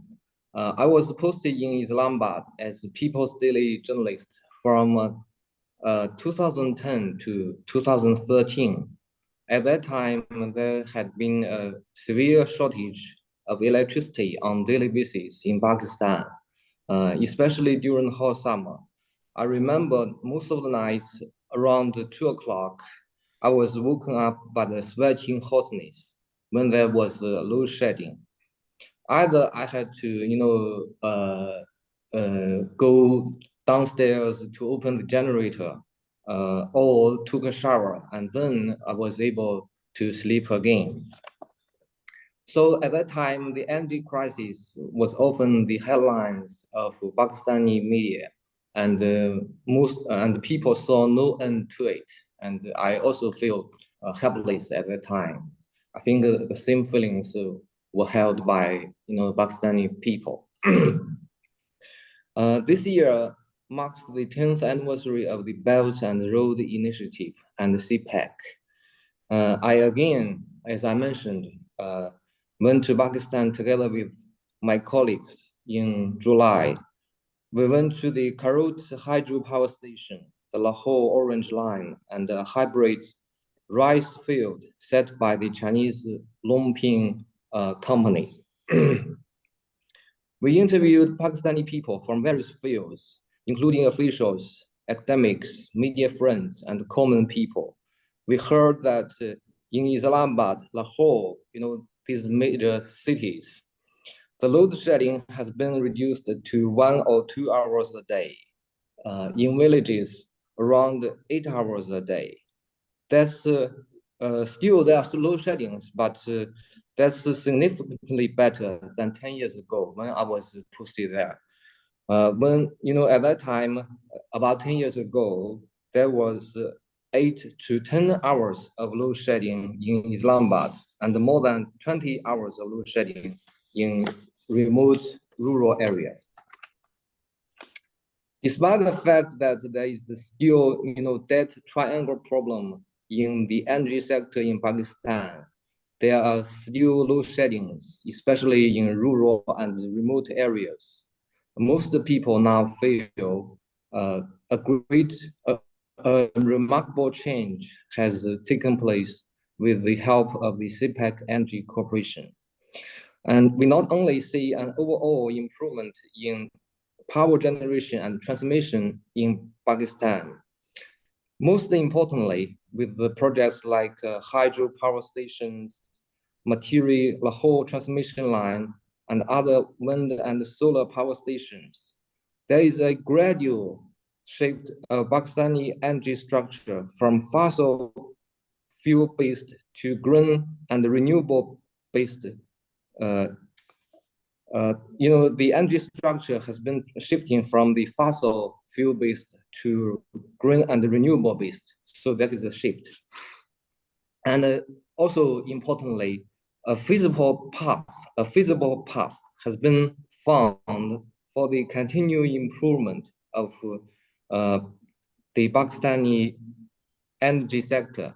That's quite important because, as I mentioned 10 years ago, people were helpless in, you know, solving this problem. But now we see a gradual improvement of the Pakistani energy sector, and we can see that the CPEC played an important role in making this, you know, historical change. So on the basis of this big progress, I think we can work on step by step. A lesson that can be drawn from the success of the CPEC Energy Corporation is that the solution of any problem, you know, the solution of any problem has to be addressed on the basis of the ground realities of Pakistan. Because if these projects has not been, built on the basis of, analyzing the ground realities of Pakistan, we cannot have, the material Lahore transmission line shifting the energy power from southern Pakistan, solving the problem, the energy crisis in Lahore and Islamabad. So I think one of the features, important features of the CPEC is that it's been problem-based, problem-focused. By focusing on the problems in Pakistan, and we make the progress. That's one important lesson I think we can draw from last 10 years. And only by focusing on the problem itself can we make the best use of the Chinese expertise. Because the Chinese companies, they have the expertise, but the expertise has to be combined with, the realities in Pakistan. That's the critical point. And only with an awareness and analysis of Pakistan's development status can the ideas of the Belt and the Road Initiative be most effectively enforced. Because, as I began to realize, during my stay in Pakistan that, Pakistan is mostly an agriculture, country. So I also, there have been several guests mentioning that it's important to have this agriculture cooperation between China and Pakistan and the CPEC. I think that's also important as we have to have the awareness, of Pakistan's development status. We cannot see Pakistan as another China, because most people, sometimes when people in China, they have an observation on the CPEC, they mainly treat Pakistan as another developing country, but Pakistan actually has its own, its own, ground realities that we need to study. Only on the basis of that, we can, have the CPEC work better. And I think that, as Mr. Dawood has asked me to share my understanding about, the future development of the CPEC in Pakistan, I think those two important points that I have made are quite,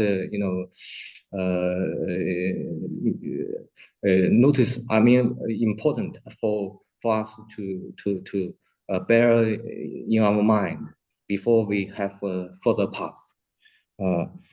And I believe with the experience and the lessons of the last 10 years, we can have a renewed start for CPEC and continue to boost the cooperation and the friendship between China and Pakistan and bring more welfare to the Pakistani people. And also, it's very important that for the Pakistani people to come to China and have more, personal face-to-face exchanges with the Chinese counterparts, and also for the Chinese to go to Pakistan, so that we can have face-to-face exchanges on the different matters. In that way, we can understand each other better and also carry out the CPEC programs in a better way. Thank you very much. China-Pak Friendship Zindabad. Thank you, friends. Thank you, Mr. Mo. And while you were talking about the challenges, I just recalled, and I'm afraid that I forgot to mention this in my start of my speech. And I think our what has happened because of the earthquake in Gansu, we in Pakistan feel the pain, and we hope that early recovery can happen in that province because in Pakistan we had recently had floods and there was devastation. And I think at Thank the you. end, Senator Saab would also speak about the victims of the earthquake in China, because as Iron Brothers, as Patye, we understand and feel the pain of each other. The other thing that you spoke about is Thank you very much. on working on solutions and policies, not just based on pragmatism, but also based on good reality and on ground reality, actually. Because if you're talking about just transition, and if you're talking about poverty alleviation, if you're talking about energy solution, because in this time and age, I think energy, sustainable, green, cheaper energy solutions is not something as a matter of policy, but as a matter of human right. Because it is our right to have energy, cheaper energy. It is our right to have cleaner environment. It is our right to have women empowerment led through initiatives that you have spoken about. And I think all of this is great when we look at BRI, when we look at connectivity of policy, seamless trade, people to people interaction. And the best platform of having people to people interaction is through media, because media is the eyes and ears of people who we cannot meet. Because I've been to Thar, I've seen how transition is happening in Thar. I have, as the head of board of investment in KP, I've been to Dasu, Mohammed, Suki Kanari, and Deamir Bhasha. I've seen how people are working in these challenging conditions, and us in Islamabad cannot feel the discomfort that they are doing these great projects for development of Pakistan. And for me, I think all Chinese who are working on CPEC projects and all friends like you who've been in China are our heroes, and they've supported us in our development. So thank you very much, and thank you all Chinese friends who are here. And maybe you can speak a word on Gansu. Thank you, very much. Professor Mr. Hassan Daud. Thank you very much. I just wanted to say that we would like to express our heartfelt condolences and sympathies on yesterday's earthquake in Gansu. And the last reports are that 127 people have been killed, are dead in the rubble, and about 535 are injured. And as in the past, we will give full support and solidarity with the Chinese friends. And I still remember in the famous 2008 Sichuan earthquake, I myself carried relief goods from Pakistan to the International Department of the Communist Party. And at that time, we had a shortage of tents, but the Pakistan Army and the Pakistan government provided the tents to the Chinese friends. And also, I want to recognize that this event is being held in Comstack, and we thank the Comstack Secretariat, which is a very important institution for science and technology, for taking this initiative forward. Thank you. Thank you very much. Thank you.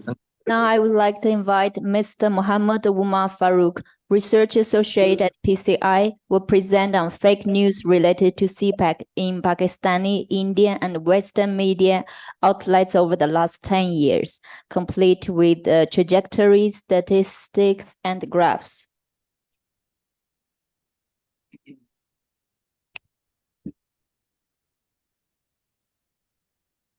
Thank you, Emily. Distinguished guests and speakers, Assalamu alaikum. Today, I will be presenting about the trajectory of fake information related to the CPEC, and will debunk each propaganda item with facts.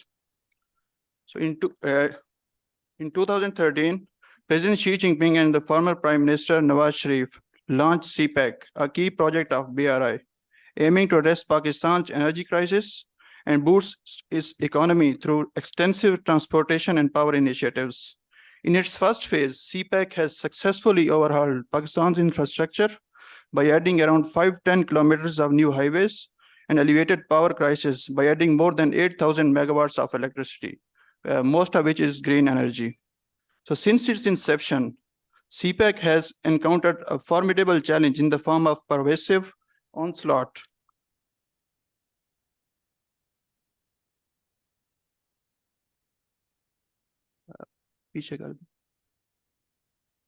pervasive onslaught of fake news and disinformation.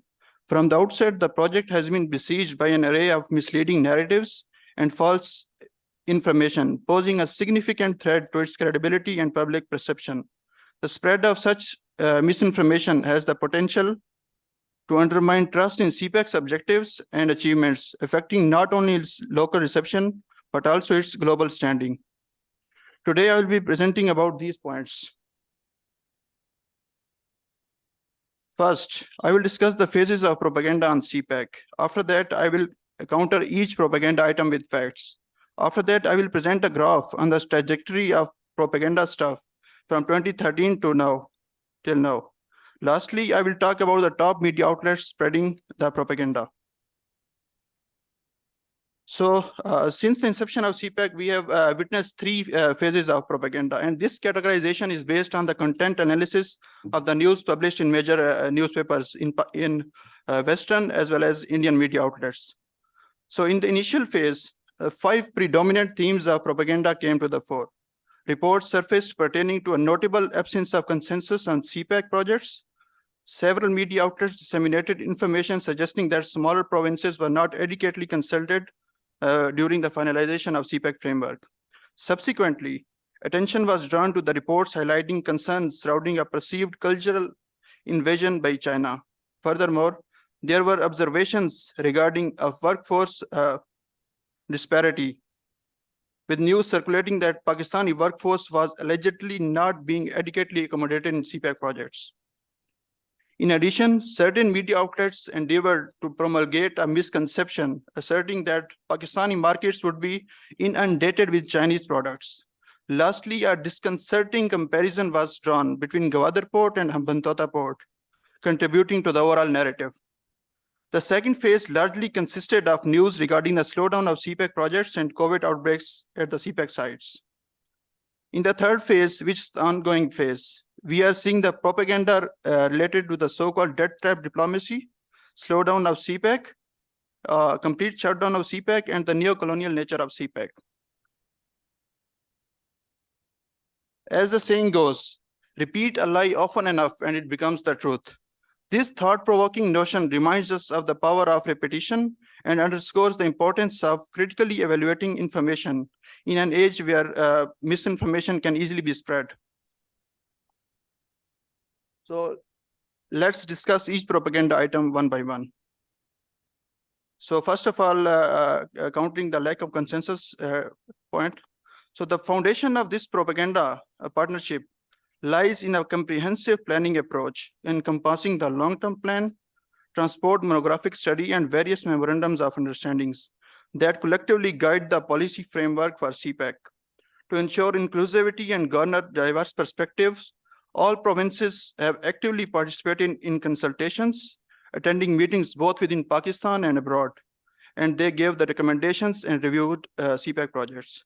Additionally, the institutional framework of CPEC is reinforced through annual joint consultative committee meetings, reflecting the commitment of both nations to fostering a unified and transparent development path for the transformative initiative.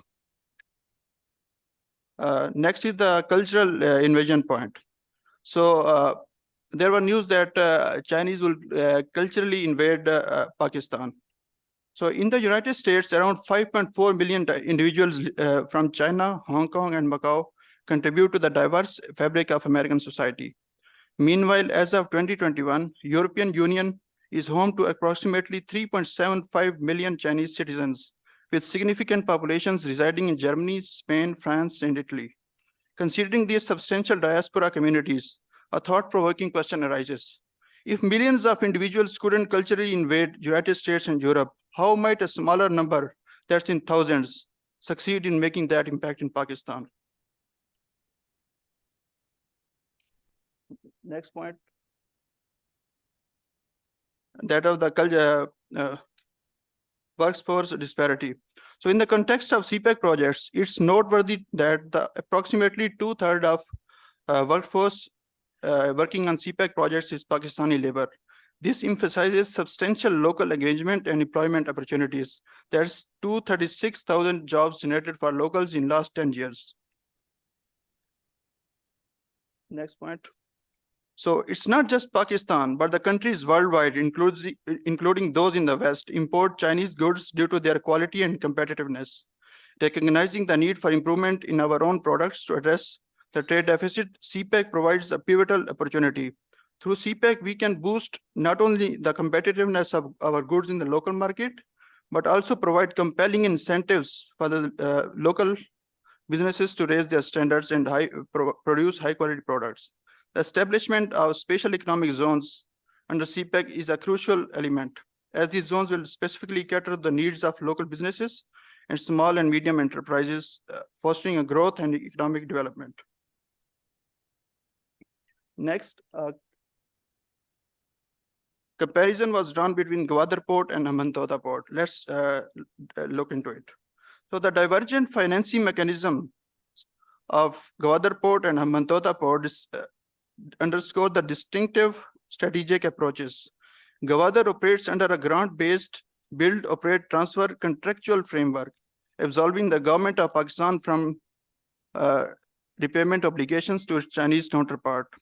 In stark contrast, Hambantota's concession agreement relies on a debt equity swap, compelling the port holding company to inject a substantial $5 billion for development and proficient management. The unique longevity perspective is heightened by Gwadar's commitment to transport port assets to the Gwadar Port Authority in 2048. This strategic alignment not only underscores financial variances, but positions Gwadar as a catalyst for enduring economic activities, extending benefits beyond the borders of Pakistan to the broader regional landscape. So, contrary to the notion that CPEC projects were stalled during the COVID, it's essential to clarify that slowdown was primarily as a result of Chinese workers' temporary inability to return from China during the pandemic. Once China effectively contained the virus, there was a prompt resumption of work as Chinese workers gradually returned. It's crucial to dispel the misconception that COVID-19 caused a prolonged halt to the CPEC, as delay was transient and linked to the logistical challenges rather than substantive impediment to the projects.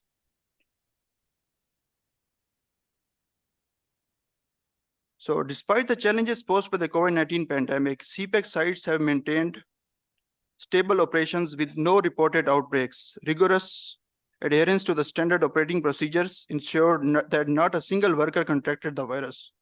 The management's commitment to enforcing preventive measures, including mask wearing, frequent hand washing, and avoiding large gatherings, played a pivotal role in safeguarding the health of all employees.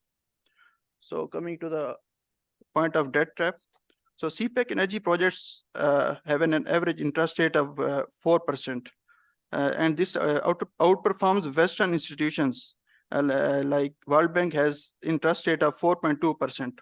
And Chinese loans for power projects range from 3.3% to 4.7%, comparable to the Western rates. So China's share in Pakistan's external debt raises no alarms, especially when 70% of our external debt is from Western sources. CPEC's early harvest projects are revitalizing Pakistan's economy, bridging regional gaps and fostering development and employment. Data on Chinese loans underscores their sustainability, dispelling concerns. Coming to the second last point, contrary to the report suggesting that the complete shutdown of CPEC, recent developments indicate a deepening collaboration between Pakistan and China. At the Third Belt and Road Forum, two nations solidified their partnership with signing of 20 agreements and MOUs. These agreements span various sectors, including infrastructure development, mining, industry, green and low carbon initiatives, health, space, and digital and cultural exports to China. The comprehensive scope of these agreements underscored the ongoing commitment of Pakistan and China. Lastly, CPEC has significantly benefited Balochistan, Pakistan's largest province, through improved infrastructure, job creation, and economic growth. The corridors projects, including construction, energy initiatives, and growth, Gwadar Port development, have enhanced connectivity and addressed power shortages, fostering industrial growth and elevating living standards in the region. Our friends from Balochistan would like to second my argument. Despite challenges, CPEC has played a pivotal role in unlocking Balochistan's economic potential. So in this graph, you can see that as the CPEC started in 2014, the propaganda news started to emerge. And in 2018, the propaganda number of propaganda news peaked. And then during COVID-19, it slowed down. And then in these years, it's again on the rise. So these are the 3 to 4 major media outlets that spread the propaganda against CPEC. There are Asia Times of India, Hindustan Times, and Western media. So on this note, I would like to thank you all.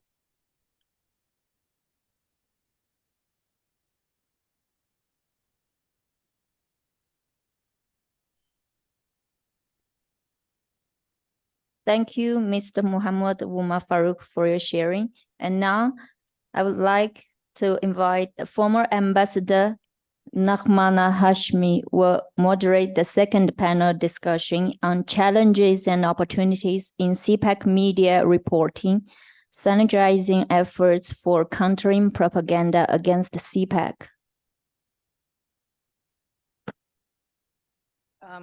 Thank you very much. To begin with, Assalamu alaikum, ni hao, and good afternoon to all the friends. I am personally really delighted to be a part of this 8th media forum and grateful to my great friend, Mr. Mushahid Hussain, for inviting me to moderate one of the panels. The basic reason why I'm very excited about media always is because I belong to a family with very deep roots in media, information, and journalism. In fact, before I became a diplomat, my childhood dream was to become a photojournalist. But 50 years ago, these areas were not yet open to ladies. Otherwise, maybe I would have been a journalist. But my interest in journalism, in media, has always been in my DNA. And that is why after retirement, I have devoted all my time to writing in newspapers and magazines. And because of that background, I can fully relate to and understand the power of media, particularly the power of intellectually strong and as far and with, of course, a absolutely impeccable integrity. And I'm also aware of the negative impacts that yellow journalism can cause, not only within the country, but also at the international platform. Now we have heard a lot about media and its strengths and weaknesses and good media and bad media. I would just like to, so I really do not want to repeat all that. I just want to sort of add 1 or 2 points before we move on to our panelists. The first thing that I'd like to say is that media as we knew it when we were growing up, and a lot of people here would relate to that, completely transformed with 9/11. It has become a totally different media. And nowadays we are actually living in a live world with 24-hour channels churning out one breaking news after another without much research and anything.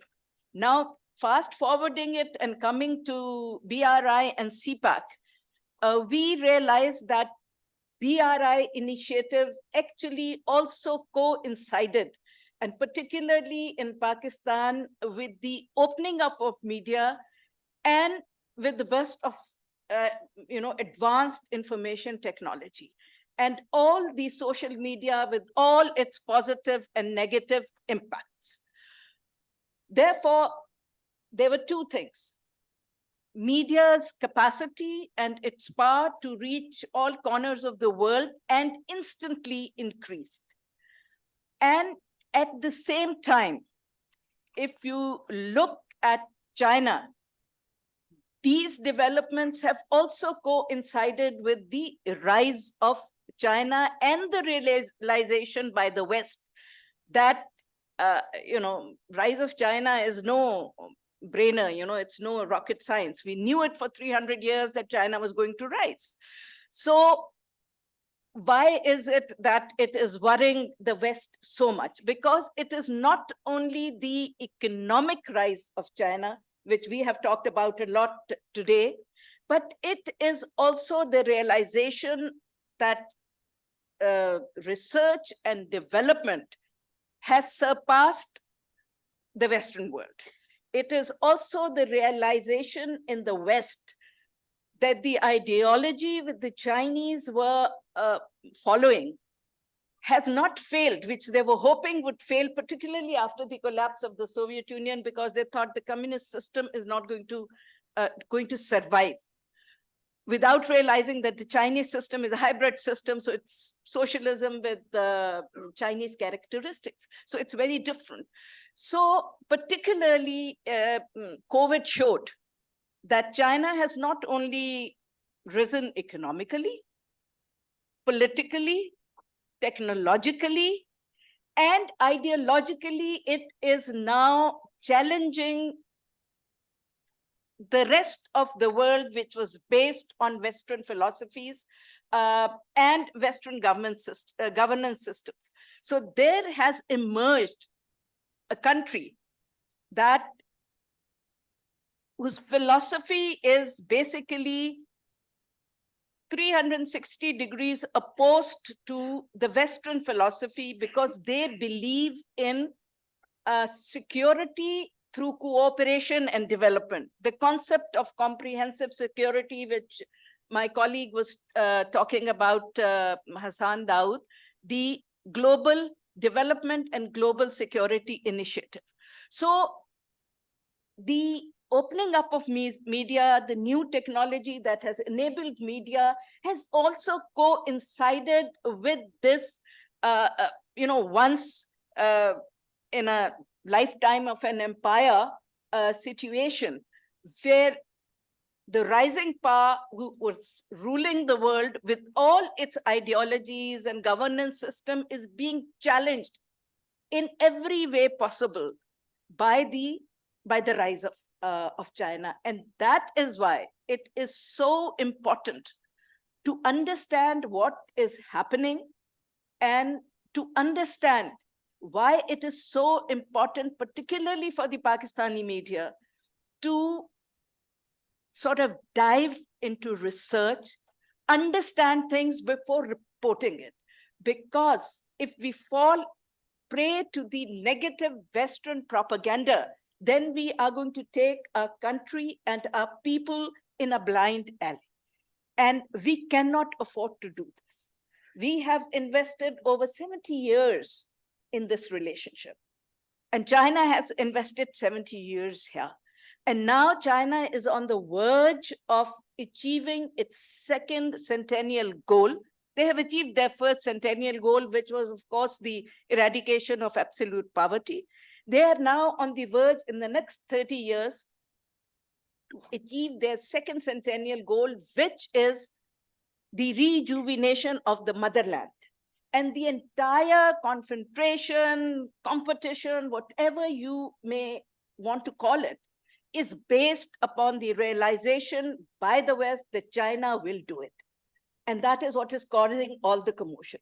So we have to, our media has to educate our people, educate even our leadership and the politicians about the importance of this transition, this competition. And we need to finally be very clear in our minds where we want to see Pakistan when China achieves its rejuvenation, on the right of China or on the left of it. And I think the media has a tremendous role to play in this. So with these words, I will invite our first panelist, Mr. Hamid Mir, who for a keynote speech, and he needs no introduction. I think everybody around the world knows him.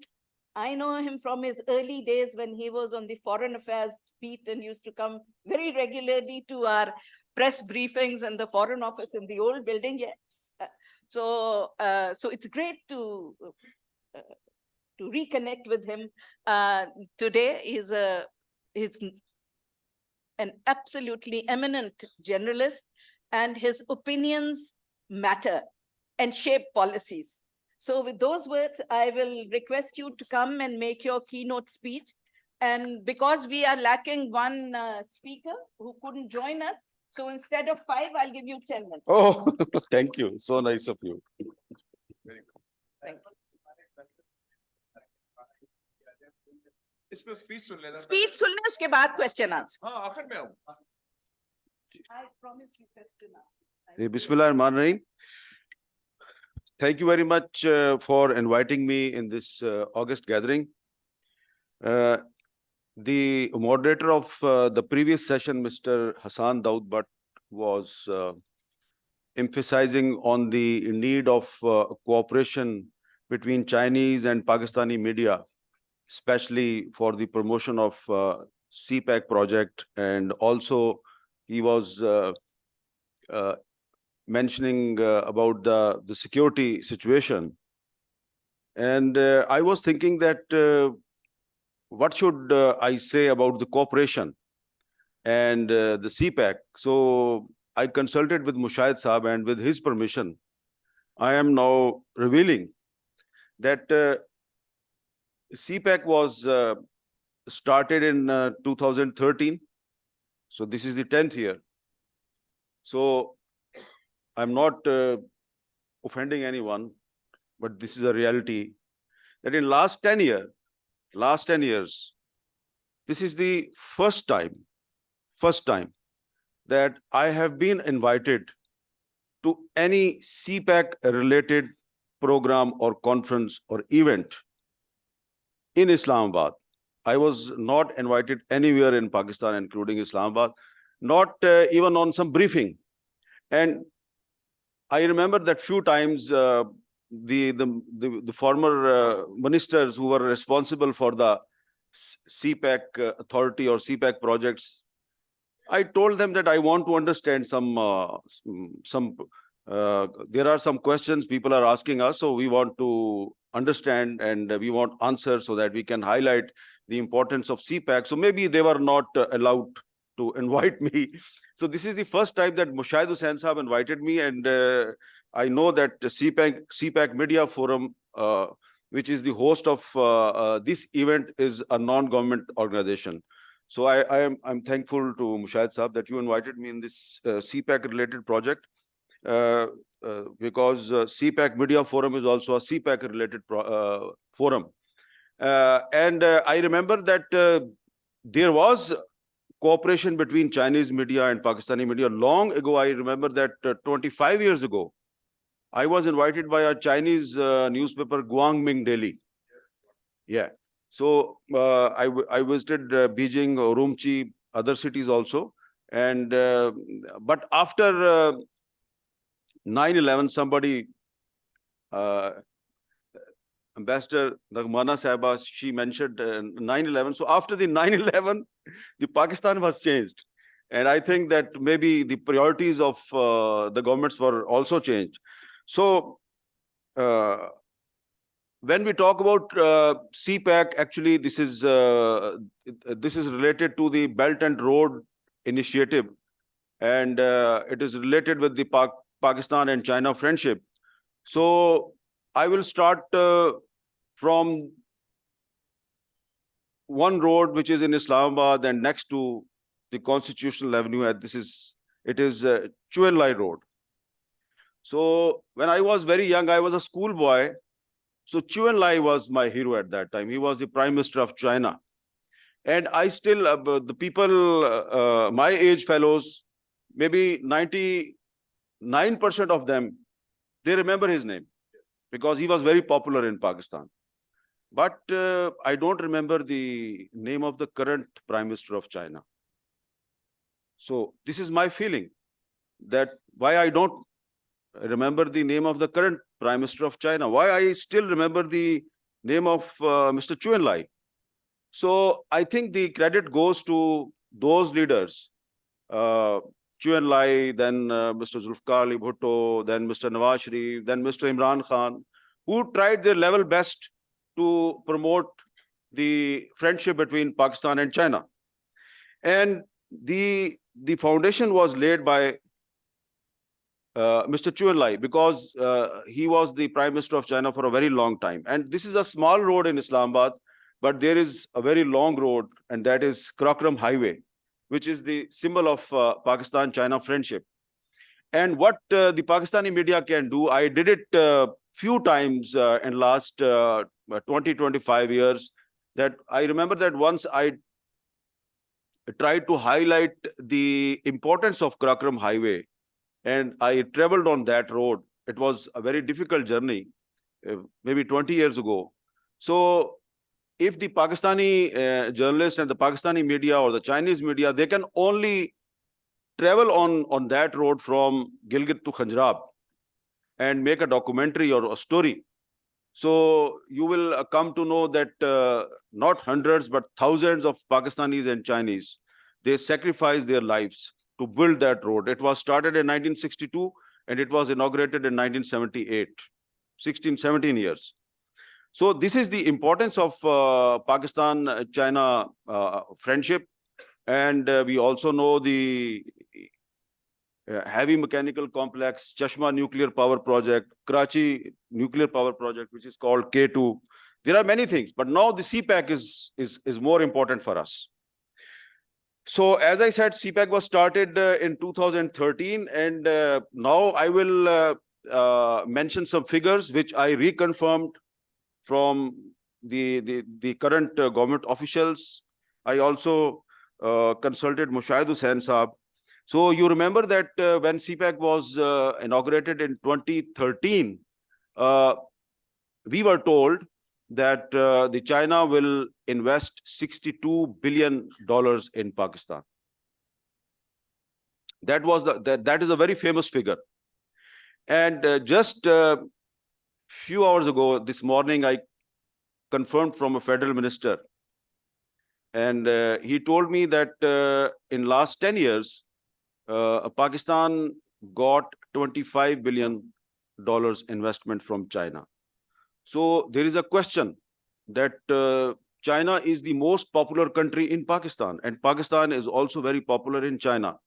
So what happened in last 10 years that we are very friendly with each other. We are partners in many things. But why the $62 billion were not invested in Pakistan, only $25 billion? Is it the failure of CPEC? I think it's not the failure of CPEC. It is the failure of the government of Pakistan. Because when I spoke to some of the government officials that I'm going to speak in a seminar, first time I'm going to speak in a CPEC related seminar. So tell me, why $62 billion were not invested in Pakistan? Only $25 billion US were invested. So they said it is the red tapeism of Pakistan. It is the bureaucracy in Pakistan, the political instability, the security situation. So when we talk about the opportunities and challenges of CPEC, we should not skip or ignore some important ground realities. This is a ground reality that we are now completing the 10th year of the CPEC, but the amount of investment which was announced in 2013, $62 billion, it is only $25 billion which were invested in Pakistan in different, and most of the projects were power related projects, which is the power is the energy is the need of Pakistan. So this is very important, and we cannot blame outsiders. The problem is inside Pakistan. We should address our problems. What is the rule? What is the key of Chinese success in last 20, 30 years? I think if you have visited China, I visited China long ago. But I know that the rule of law and stability is the main reason of the Chinese success. So we can also implement rule of law in Pakistan, and China is not responsible for rule of law in Pakistan. China is not responsible for giving us stability. They have given us a solution. China has given us a solution. CPEC is a solution of Pakistan's economic problems, but we failed to implement that solution in Pakistan. And when I talk about the failures, and I clearly said that the failure is the failure of the Pakistani government and some institutions. So we should not ignore some ground realities. Like if I will say in this hall that the fate of Balochistan is changed after the CPEC initiative, और बलोचिस्तान की तकदीर बदल चुकी है. बलोचिस्तान में अब दूध और शहद की नहरें बहाई जा रही हैं. तो हो सकता है कि maybe most of you people will agree with me because you are sitting in Islamabad. Yes, I can judge from the faces and the dress of few people who are from Balochistan. Maybe they will not dare to disagree with me if I say that CPEC ने पाकिस्तान और बलोचिस्तान की तकदीर बदल दी. वो क्योंकि इस्लामाबाद में बैठे वो भी कहेंगे हामिद मीर साहब आप सही कह रहे हैं. But this is not true. This is not true. I am very impressed from the speech of the Chinese ambassador, and he just said 1 hour ago that the project of the clean drinking water in Gwadar will be started very soon. So the CPEC project was started in 2013, and after 10 years, we are not able to provide clean drinking water to the people of Gwadar. वो अभी project का आगाज होने वाला है, लेकिन ये एक अच्छी खबर है क्योंकि अभी भी आप ग्वादर में चले जाएं तो बीच तो बड़ा खूबसूरत है, लेकिन मछेरों की बस्ती है. ग्वादर के जो मछेरे हैं अक्सरियत को वहां से निकाल दिया गया है. The most of the fishermen who were living in Gwadar city, they were living in that city from hundreds of years. They were asked to migrate. So they went outside some other place. They were given some other place. So you see, if you want Pakistani media to highlight the success story of CPEC, then you must provide us an opportunity that if we go to Gwadar, the local people, not the outsiders, the local people must say, they must say on camera, yes, the CPEC have changed our lives. The CPEC gave us clean drinking water. The CPEC gave us schools, hospitals. Yes, a school is, some schools were also inaugurated. A hospital will be inaugurated very soon.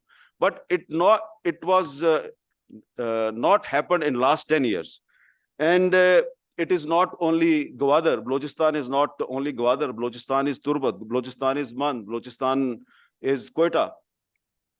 So why I am emphasizing on Balochistan? Because when the CPEC was started, we were told that it will change Balochistan.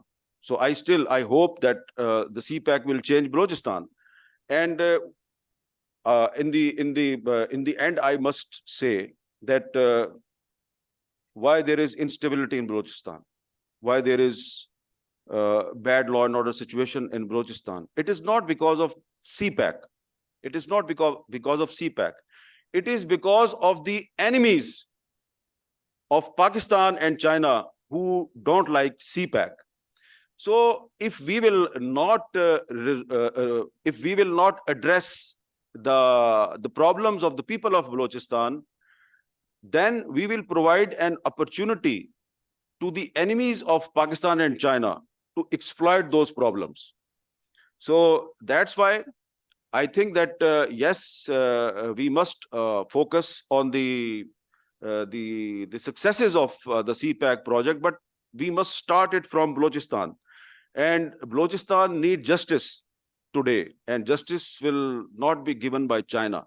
The Balochistan want justice, and the justice must be given to the Baloch people by the state of Pakistan, by the courts of Pakistan.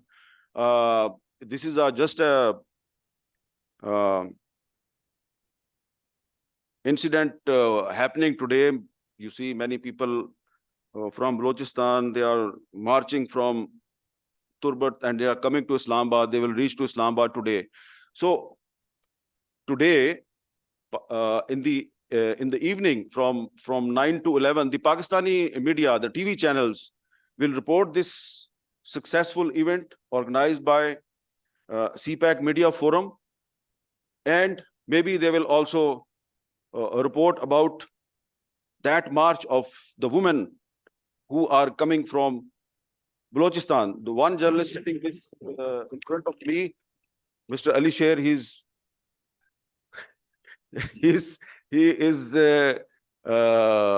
communicating me through his eyes and smiles that Pakistani media will not report that march. Okay, and Shafa Yusufzai is also okay. You agree? So this is the problem. There are two working journalists sitting in front of me, and they agree that that march by the families of the missing persons coming to Islamabad, most of them are women and children. It will not be shown on the Pakistani media tonight. This is a problem. So you see, we should not ignore these problems. We should address these problems, resolve. There is nothing wrong. The solution is there. The solution is the rule of law. Rule of law is the solution. So we are very much supportive of the CPEC project, and we love Chinese people because of many reasons, especially Senator Mushahid Hussain Saab mentioned Palestine and Kashmir also. So most of the Pakistanis, they respect and they love Chinese, not because that the Chinese are investing in Pakistan. We respect Chinese because they always support on Kashmir cause, they always support on Palestine cause. And we want Chinese to address the economic problems of Pakistan. They are trying their level best. We were about to be default, but they saved us from a default. So I am hopeful that the state of Pakistan and the important institutions who are looking after the CPEC project, they will not misunderstand what I am saying from here. I am only saying that the success of CPEC lies in the success of Balochistan. आप बलोचिस्तान की तकदीर बदलें तो CPEC जो है वो कामयाब हो जाएगा, और आप कोई अमेरिकी या भारतीय अखबार या टीवी जो है वो CPEC के खिलाफ प्रोपेगेंडा करेगा तो उस पर कोई यकीन नहीं करेगा. तो जब तक बलोचिस्तान की तकदीर नहीं बदलती तो CPEC के बारे में आप जितने मर्जी दावे कर लें, पाकिस्तान का जो आम आदमी है वो उस पर यकीन नहीं करेगा. लेकिन मुझे उम्मीद है कि जिस तरह का इनिशिएटिव मुशाहिद साहब ने लिया है, तो इस तरह का और भी इनिशिएटिव लें. यहाँ पे ऐसे लोगों को इन्होंने बुलाया है जो इस इशू पे और सिक्योरिटी इश्यूज पे रियासत की पॉलिसी से इत्तेफाक नहीं करते.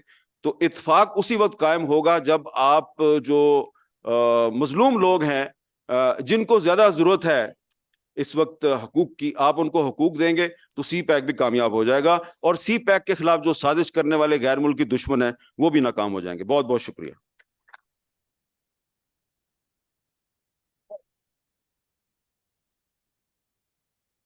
Well,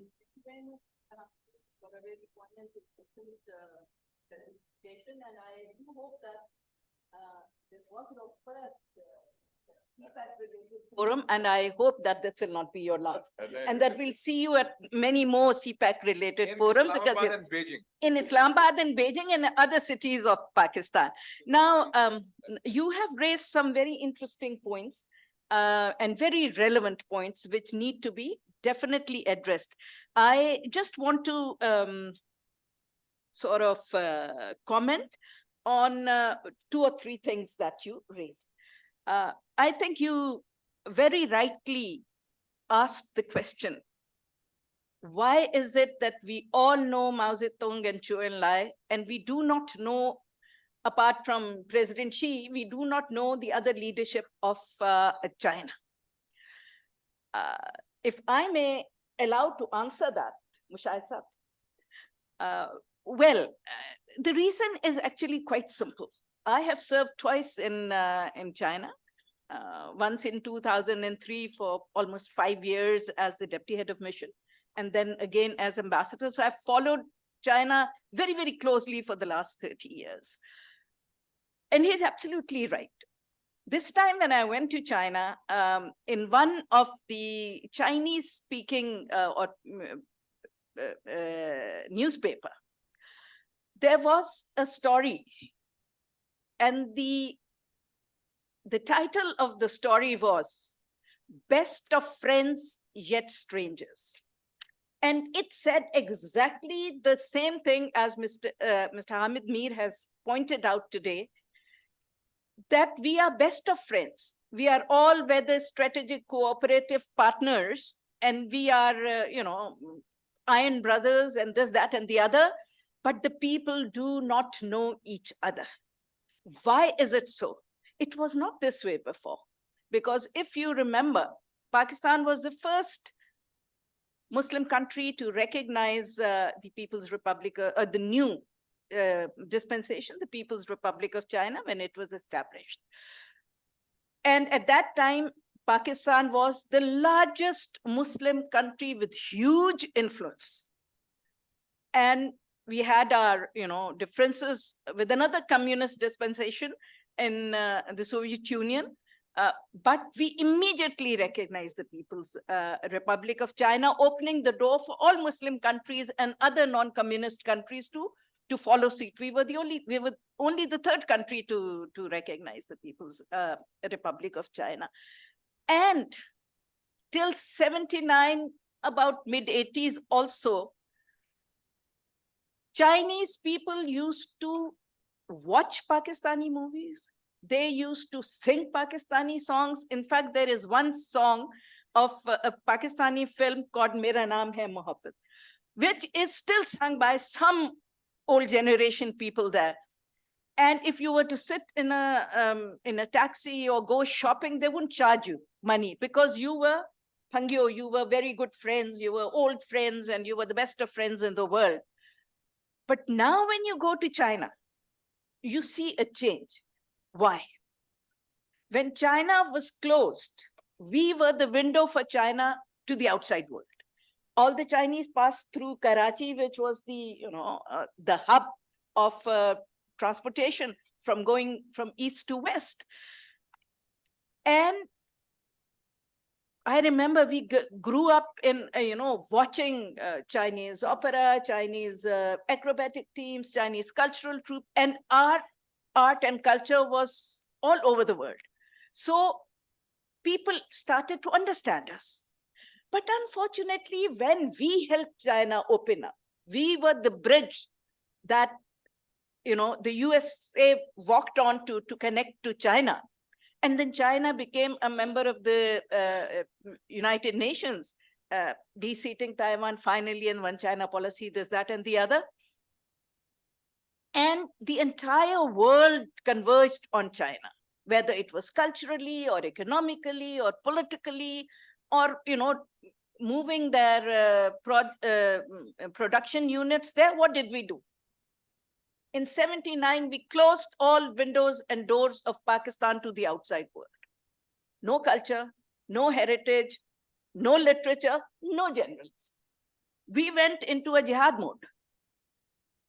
With the result, the space that was completely Pakistan's in China has now been taken over completely by the West and the Indians because we shut our doors and windows.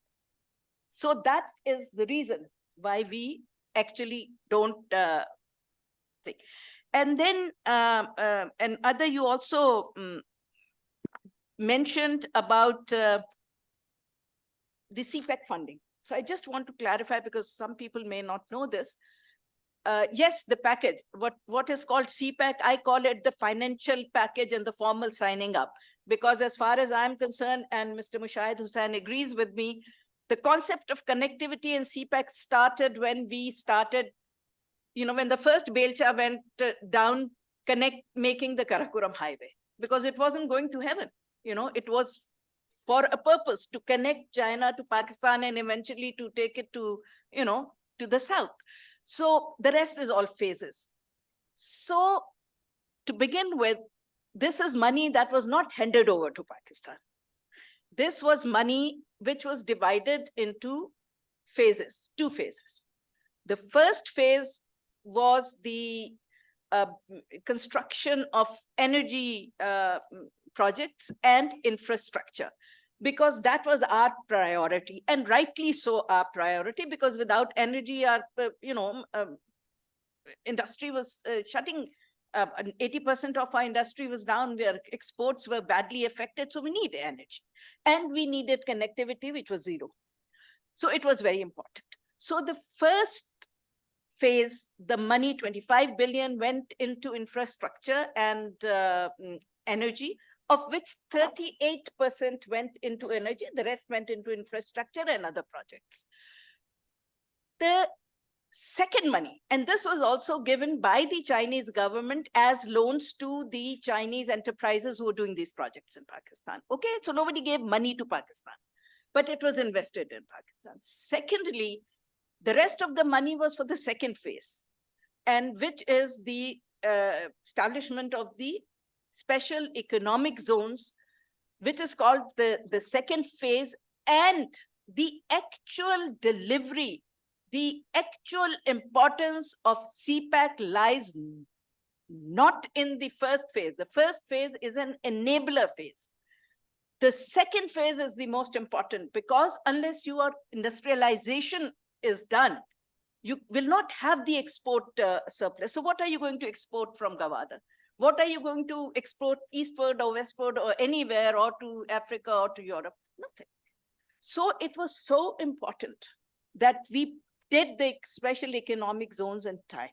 The agreement was they will do the projects, we will make the special economic zone. Now that meant that we procure the land, we do the gray structure, and we provide all the facilities, which means water, internet, electricity, gas, whatever was required. And above all, the incentives, which should have been much better than our competitors in Southeast Asia and South Asia. Were we able to do that? No. After 10 years, the concept was, because this concept is very old, in 2007, it was decided that there was going to be this network of roads and bridges and whatever, and industrial zones along this route. So when the first phase of CPEC was ending, or close to sort of ending, the special economic zones should have taken over immediately. So the failure lies with, as Mr. Hamid Mir says, our bureaucracy, our own problems. And the biggest problem, you remember the gentleman who came to for a speech, a Chinese leader at the Institute of Strategic Studies, and he gave a very good example. He said investors are like birds. They fly all over the world in the sky. A bird will only land in a place which is secure and where there is plentiful grain to take. So if you don't have good returns and if there's no security, the investors will not come. So we actually have to look inwards. So CPEC hasn't failed. It's just been delayed a little bit because of COVID, a little bit. I don't want to go political, so I don't want to say it. But we hope that it will restart with positive attitude, and we will quickly enable the special economic zones so that real development starts and people get there. jobs and we go ahead. So I just wanted to clarify that, and Mr. Habib Mir has left, but thank you very much to him. Acha, okay.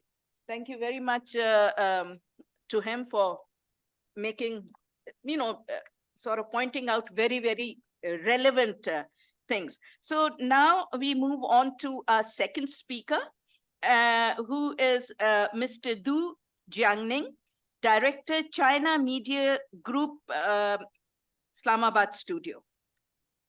Oh, Madam, sorry, I know her since Beijing. Yeah.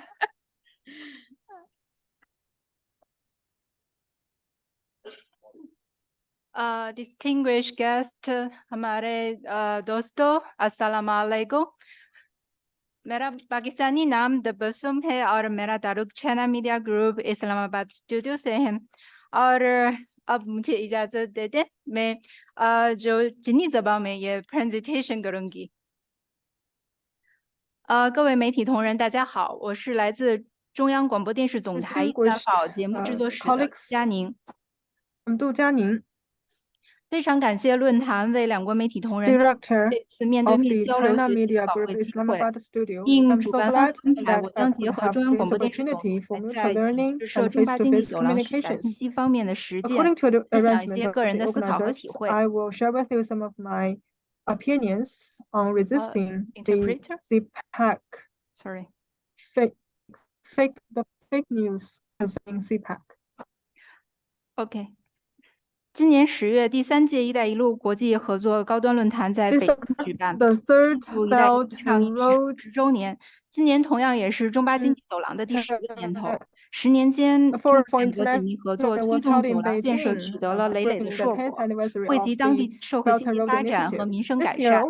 同时，我们也关注到，随着中巴经济走廊项目的推进，社会影响力的不断增强，越来越多的涉及走廊建设的虚假信息，通过互联网等渠道在社会中广泛的传播蔓延，为高质量共建中巴经济走廊带来了挑战。Improvement of people's livelihood, and also we have noticed that with the stronger influence of the CPEC, there are more and more fake information spreading concerning the CPEC and proposing challenges to the high quality development of CPEC.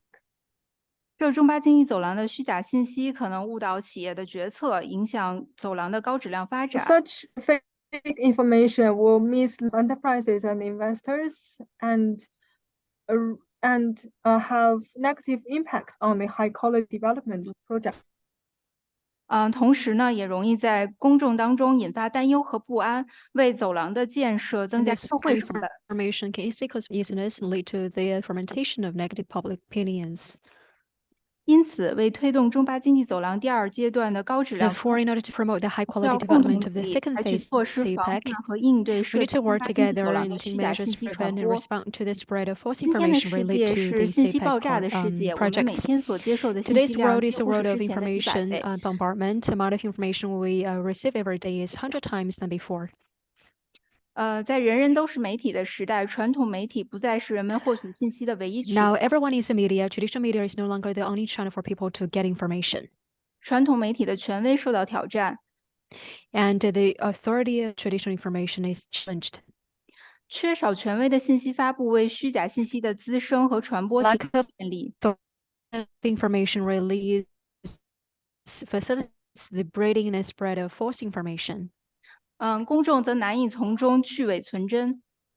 It is also very difficult for a public to sort out the truth information from the false one. 作为媒体，两国同仁应该相向而行，共同努力。 As media organizations, colleagues from both sides need to work together. 在传播活动中承担起our responsibility and obligations 的社会责任和义务。 In releasing information, combat false information. 为走廊的建设提供更好的社会和舆论 So as to provide good environment for the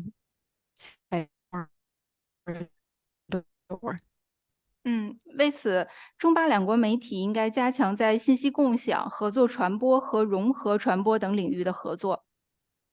And also, media side need to work more on the information sharing and cooperation in news releasing as well as integrated news releasing.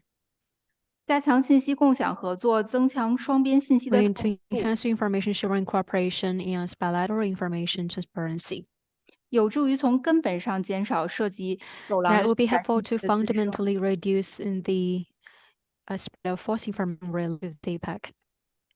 信息共享合作可以打破两国媒体之间的信息围墙，加深彼此的认识和 And 理解。 information sharing could break the wall between the media groups of the two sides.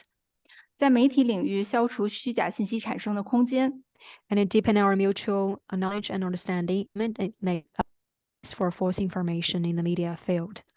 从而为公众提供权威可信的消息，引导 Thereby 正确的 provide public with authoritative and credible news and information so as to guide the correct public in. 加强合作传播，扩大传播效能，有 We 助 need 于 to 公 improve 众了解 cooperative 真实 communication, 信息， expand the communication 避免 efficiency 先 that 入 will 为 help 主的 public 为 to 虚假 understand 信息所 information, 误导。 avoid being misled by false information and without perceptions. 近年来，总台乌尔都语部在合作传 Recent 播领域 years, the 进行 Wood 了一些 Department 创 of 新性 the 的探索， CMG has carried out many innovative explorations in the field of cooperative communication. 并取得了一定的效果。 And we have achieved relevant results. 总台乌尔都语部与巴基斯坦基恩电视台 Urdu 联合制 Department 作了 of 周周的CMG work 节 together 目 with the 今日中国， GNN 介绍 jointly 当下中国社 produced 会经济发展情 China 况， Today to introduce the current economic and social development of China. 为巴基斯坦受众了解一个真实立体的中国提供 So 了 as helping Pakistani friends to have three-dimensional or a multi-dimensional understanding of China. 我们通过乌尔都语报道，为巴基斯坦媒体推送 The 第一手 reports 最真实的 we 涉华新闻报道， push the first-hand and most authentic China-related news. 避免了语言转译过程当中的信息损耗和偏差。 So as created the information loss in the process of translation. 在重大国际双边事件当中，我们与巴基斯坦媒体合作 In 报道， key 发出双边 international 合作 bilateral 之声。 events, we cooperate with Pakistani media to report and release reports and make a sound for bilateral cooperation. 当下媒体领域正在发生着很大的变革，融合传播也成为了大势 There 所 are a lot of changes in the media field. Integrated communication has become a mega trend.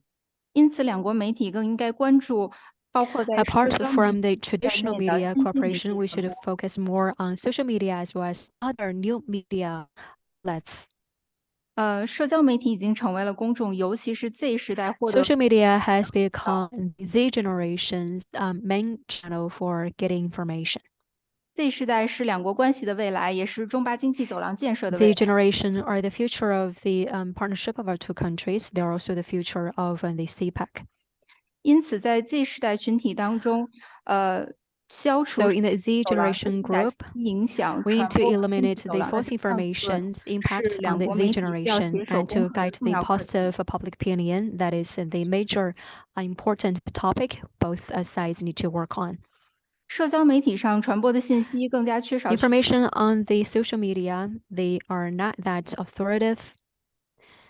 Thus they become 社交媒体传播的内容，的叙事方式也与传统媒体呢不 and 尽相 their narrative way is also different from traditional media.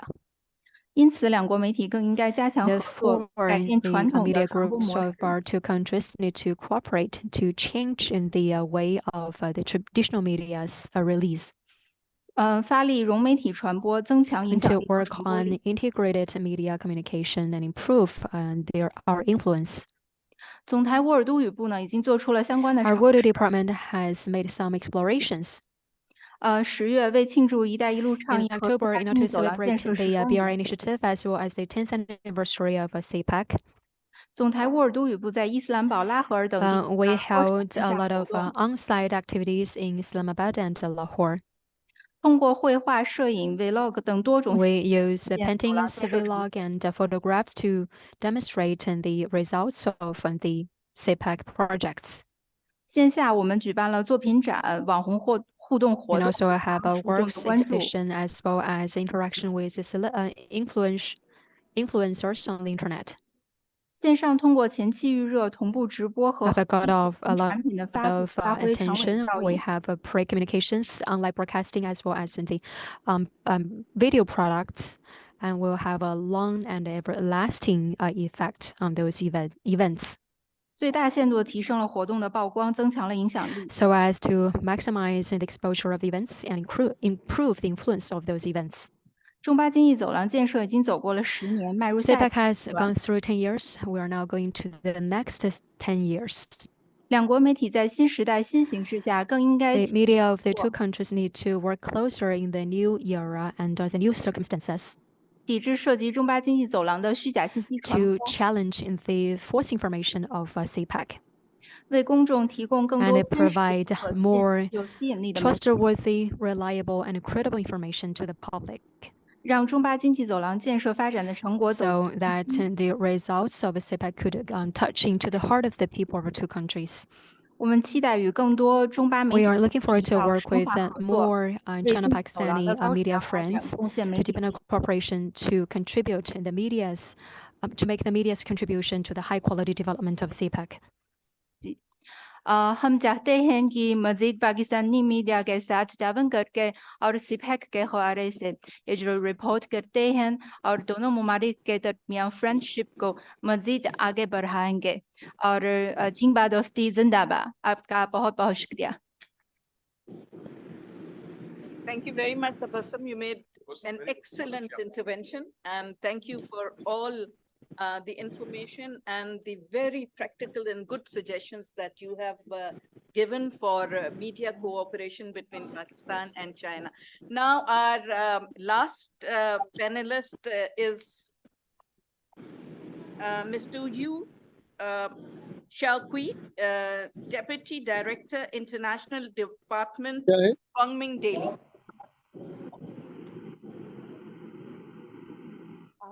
लगा लिया अल्लाह उन्होंने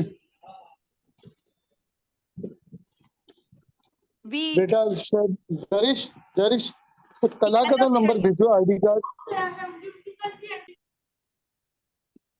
Could you put on your unmute your mic? We can't hear you.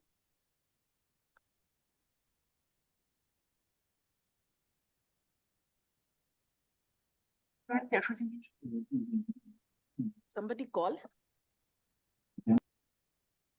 Yes, we are telling him to unmute himself.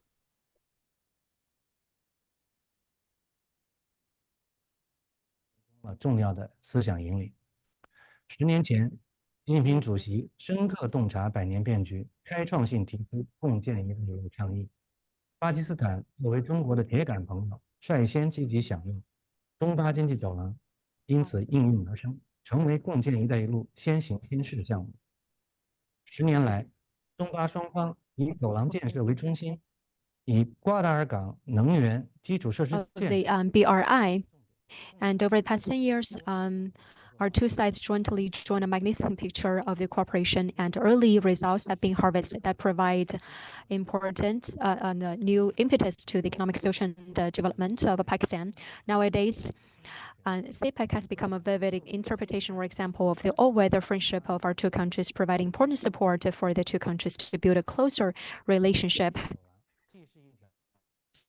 CPEC is economic corridor of mutual benefit and a win-win cooperation. It is also a cultural corridor of people-to-people exchange. Media as a bridge of communication, an important vehicle of shaping our perceptions. We have a obligation and responsibility to contribute to the upgraded version of CPEC. Guangming Daily as a national media, our aim over the past 10 years, we paid close attention to the progress of CPEC projects. In particular, we emphasize on our economic characteristics as well as our ideals of human development. For example, this year alone, we have publicized dozens of news reports and scholar articles so as to have our newspapers reach more diversified audience. In our reports, we have in-depth interviews conducted by our frontline journalists, as well as the insights provided by the academic community, so as to provide both a vivid on-site first-hand report as well as the analysis from the academic community. Ladies and gentlemen, dear friends, the all-weather friendship between two countries are advancing, but we have also noticed there are some noise amidst some good atmosphere. Some noise are the lack of understanding of the Belt and Road initiative, as well as some wedges put by Western countries. Faced with those negative communication, we cannot take or suck in them passively. We need to take the initiative to challenge those false information and propaganda to spread the positive energy as well as the positive information. Here, I'd like to propose some suggestions. First, we need to enhance understanding as well as our heart-to-heart bond. We need to follow the laws of the news report, tell the true and good stories. We are close neighbors and good friends. We are qualified and have the capacity to convey the economic development of the corridor to the audience and make media's contribution to the maintaining of the all-weather strategic partnership between China and Pakistan. Second, we need to share what we have, learn from each other, and so that use our information to stop those rumors, and we strengthen our content production. And our media fields need to have more cooperation with our joint efforts so that we can enhance our audience capacity of tell the truth from the false information. Third, follow up the new media report with the approaching of internet as well as the new media forum. Audience are having more channels of getting information, but also they give the opportunities for false information to get through. So we need to have more understanding of the new generation's way of understanding news or getting news, so as to enrich our production way of media content to provide a more enriched, quantitative, and widely disseminated works so that we can bring more information to the audience, to the new generation. We have begun the new era, and we are now telling the new stories. I do believe with our joint efforts, we can tell the good story of CPEC. We can become the contributor and as well the shaper of the China-Pakistan friendship. We are now at the juncture of the new decade. I do believe when we work together, we can tell the story of Belt and Road initiative as well as the CPEC development, make contribution to the friendship between our two countries. Wish this forum a success. Thank you. Thank you very much for your very comprehensive and lucid presentation.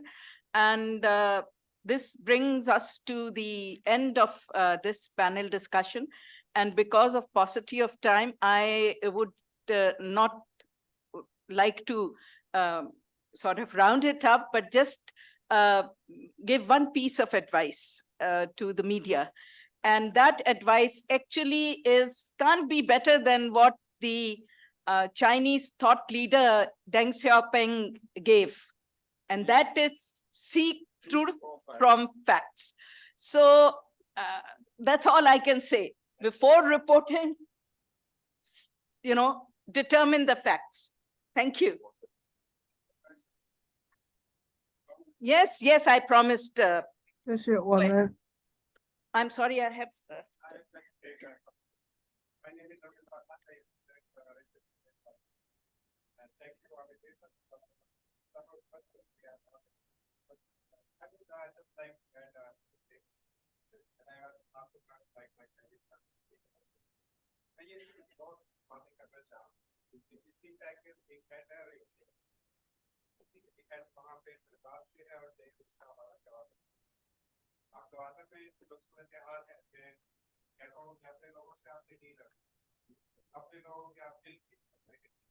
अपने लोगों से मुराद वो नहीं है जिन्होंने हथियार उठाए हुए। मेरा कहने का मकसद ये है कि जो वहाँ के गरीब माहीगीर हैं, जो मजदूर है, जो देकान है, अपने लोगों को अगर आप ये हकूक दे दें, उनको आप खुराक दें, उनको आप पानी दें, उनको आप तहफ़्फ़ुज़ दें, उनको आप आज़ादी इजहार दें ताकि वो बात कर सकें, ये उनके बुनियादी हकूक हैं जो उनको मिलने चाहिए। इससे आप जंग जो है वो जीत सकते हैं। दूसरा जो हेड है, अभी चिलास में भी एक वाकया हुआ, ठीक है, वो उस तरह से रिपोर्ट नहीं हुआ, लेकिन हेड एंड टेल दोनों डिस्टर्ब हैं। सो द बिगेस्ट चैलेंज जो है हमारा, जिसपे बहुत सारे लोगों ने बात ही नहीं की, वो threat to the peace and stability है. बलूचिस्तान पुरअमन होगा, चिलास से सारा नॉर्दर्न एरिया जो है वो पुरअमन होगा, तो ये बेल्ट जो है आपकी काम करेगी, वरना नहीं करेगी. और लास्टली जो मैं बात करना चाह रहा हूँ कि मीडिया के हवाले से बहुत सी बातें हुई, लेकिन मैं उर्दू का ये पुराना एक शेर है, मैं कहूँगा कि कुछ औरों से कहा तुमने, औरों से सुना तुमने. कुछ हमसे कहा होता, कुछ हमसे सुना होता. बेशुमार ऐसी चीजें हैं जो हम रोज पढ़ते हैं, हमें उसकी कोई क्लैरिफिकेशन कहीं से नहीं मिलती. मैंने एक्सप्रेस ट्रिब्यून में पढ़ा कि अभी नवंबर में हमारे जो केयर टेकर प्राइम मिनिस्टर हैं, इन्होंने शायद कोई मेमोरेंडम ऑफ अंडरस्टैंडिंग जो है वो किया, साइन किया था, जिसमें यह था कि चाइना इस साल सर्दियों में भी खजरात पास को जो है वो खुला रखेगा, बॉर्डर को खुला रखेगा और हमारी ट्रेड कंटिन्यू रहेगी. अब एक्सप्रेस ट्रिब्यून में ये रिपोर्ट हुआ कि जी बॉर्डर बंद हो गई.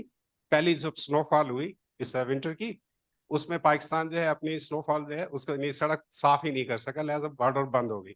अब इसकी क्लैरिफिकेशन हम कहाँ से जो है वो ढूंढे, या कहाँ से हमें इसका पता चलेगा?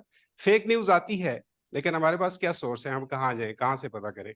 तो ये है कि इंटरेक्शन जो है वो बढ़ना चाहिए. इंटरेक्शन इसी तरह बढ़ेगा कि आप हमें 3-4 घंटे यहाँ बिठा के सुनाने के साथ साथ हमारा इनपुट भी लें, हमारे क्वेश्चंस लें, ताकि लोग बात करें, हमारी जो है आपस में जो गलत फहमियां हैं वो दूर हो सके और फेक न्यूज का इसी तरह से तदारुक होगा. Thank you so much. बहुत शुक्रिया आपके कमेंट्स का भी और आपके इस सवालों का भी. मुख्तसरन मैं आपकी 2 बातों का जवाब दे देती हूँ, उसके बाद में भी मुशाहिद साहब और हामिद मीर साहब. देखिए जी, जहाँ तक आसान चीज, पहले बॉर्डर का जो है वो जो एक्चुअल चीज है कि एफर्ट करेंगे कि ये अब ऑल वेदर, इसीलिए रीअलाइनमेंट ऑफ ये कराकोरम हाईवे भी हो रही है, और इसकी पहले भी रिपेयर और रेनोवेशन हुई थी 2004 में, जब इसको वाइडन किया था और बड़ा किया था. तो उसमें जो है कि जी इसमें एफर्ट की जाएगी कि वो, क्योंकि जाहिर सी बात है उनकी साइट पे तो प्लेन है, हमारी साइट पे जरा ज्यादा प्रॉब्लम है, और उसके लिए मशीनरी, इक्विपमेंट और सारा वो करना पड़ेगा, और क्लाइमेट भी बहुत ज्यादा हार्श है वहां. तो उसमें एग्रीमेंट में यही है कि जी एफर्ट्स करेंगे कि इसको बना ले, कंप्लीट कर ले. तो होपफुली अगर इस साल नहीं हुआ तो अगले साल से वो हो जाएगा, क्योंकि 3 महीने बंद रहता है. लेकिन अगर इमरजेंसी हो तो उसे खोल भी दिया जाता है, क्योंकि जब ये कोविड हुआ था तो मैं खुद वहां सफीर थी, 3 दफा हमने बॉर्डर खुलवाया. बहुत मुश्किल होता है क्योंकि बहुत ज्यादा हार्श क्लाइमेटिक कंडीशंस है, लेकिन खुलवाया ताकि वहां से जो PPEs हैं और वैक्सीन्स हैं वो पाकिस्तान बाय रोड पहुंच सके, क्योंकि जहाजों का प्रॉब्लम हो रहा था. तो ये हो जाता है. दूसरा, आपने सिक्योरिटी की बात की, तो देखिए मैंने आप हामिद मीर साहब के पॉइंट के ऊपर जवाब देते हुए ये कहा था आपको कि परिंदे उधर ही आते हैं जहां सिक्योरिटी हो और दाना हो. ठीक है, और पाकिस्तान भी इस बात से बिल्कुल इत्तेफाक करता है कि सिक्योरिटी होनी चाहिए. जब तक फुल प्रूफ सिक्योरिटी नहीं होगी तो वो चाहे हेड है या टेल है, कोई भी ठीक नहीं होगा. और खास तौर पे जो आजकल का जियो स्ट्रेटेजिक और जियो पॉलिटिकल माहौल चल रहा है, और जिस किस्म की हम मुश्किलात में हैं कई अतराफ से, मैं उस पर लंबी चौड़ी बात नहीं करना चाहती. तो कुछ हमारा भी कसूर है, और कुछ डेफिनेटली, बल्कि ज्यादा प्रॉब्लम हमें बाहर से जो मदाखलत होती है उसका भी बहुत प्रॉब्लम है. लेकिन जो हमारे मसाइल हैं उसका हल सिर्फ एक है, और वो पॉलिटिकल है. जब तक आप पॉलिटिकल मसाइल को हेड ऑन नहीं करेंगे तो आपने बिल्कुल ठीक कहा, मसाइल हल नहीं होंगे. So let us hope. मैं 3-4 दफा गवादर जा चुकी हूँ, बलूचिस्तान भी मेरा अक्सर जाना होता है. चीजें काफी बेहतर हुई हैं लेकिन कंप्लीट नहीं हुई. देखिए पानी का मसला वहां जो था, वो दोनों जो मेरे गवादर के दोस्त बैठे हुए, वहां से ऑलरेडी वो जो पाइपलाइंस बननी थी 2 डैम से, वो बन चुकी हैं. अभी कुछ एडमिनिस्ट्रेटिव मसाइल रह गए हैं, तो इंशाल्लाह वो भी हल होंगे. लेकिन बिल्कुल 100% ठीक बात है कि जब तक पॉलिटिकली आप इन चीजों को हैंडल नहीं करेंगे, और चाहे वो टेल है चाहे हेड है, पूरे पाकिस्तान में जब सिक्योरिटी नहीं आएगी तो चीजें आहिस्ता ही चलेगी, और उसका सिर्फ पॉलिटिकल हल है, और ना सिर्फ अंदर बल्कि security and things with our neighbors and everything also. अब उसका यहाँ टाइम नहीं है कि उस पर डिटेल बहस की जाए, लेकिन your point and your questions are well taken. चलिए जी, I know I have missed my lecture. I have to go now. To go to the lecture. What's the name? So thank you very much, Mir Saab. Thank you. Thank you very much. And good luck. Hopefully we will meet again. Leave, I have already missed my lectures. ही वो मुझे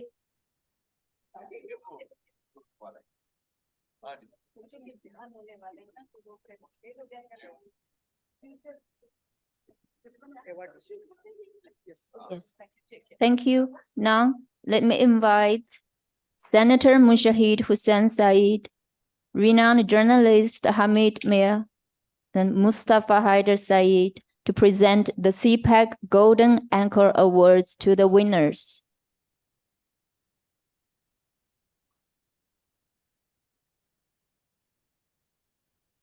Congratulations to the Golden Anchor Award winners.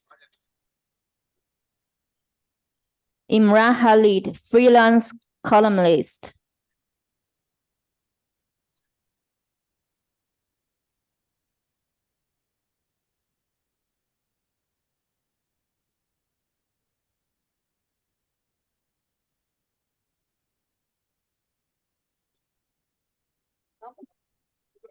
Nasir Jama, Bureau Chief, Lahore of Dawn newspaper.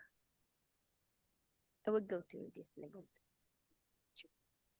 Mr. Fawad Yousafzai, beat reporter China, CPEC The Nation, Delhi Nawai Waqt. Yasir Habib Khan, president of the Institute of International Relations and Media Research. Mr. Ziaul Amin, beat reporter China, CPEC App World Service. This one. The last one, Muhammad Zamir Asadi, editor China Desk Internews Pakistan. Congratulations again to all the winners.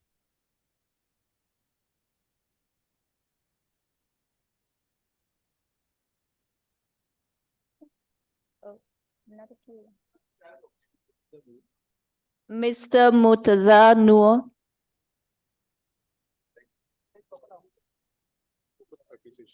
Mr. Aftab Zadi, token of appreciation.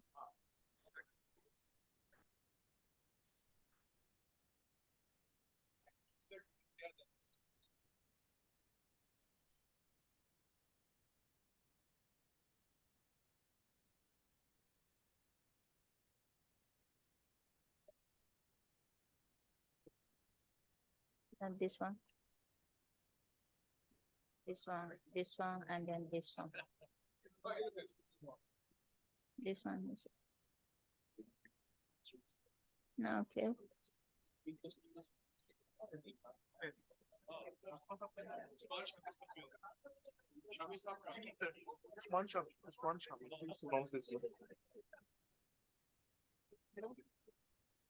This one.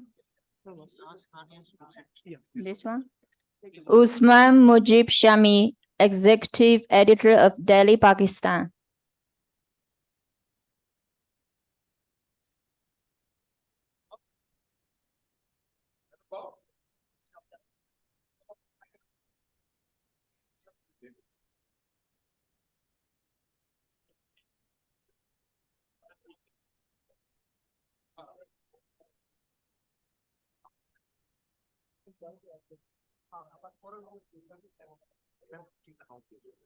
Okay.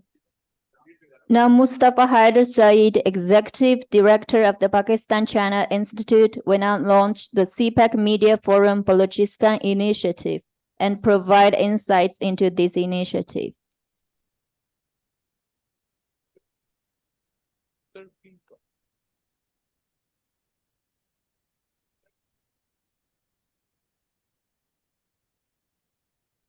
will announce now.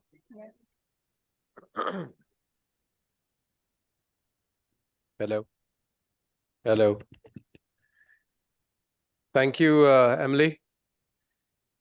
So with this 8th CPEC Media Forum, we have launched with the 8th CPEC Media Forum, we have launched the CPEC Media Baloch Initiative, Balochistan Initiative. And this is a three-pronged program for Balochistan, which will include workshops in Islamabad and Karachi for Balochistan representatives of members of parliament from Balochistan in Islamabad and Karachi, which will be held in 2024.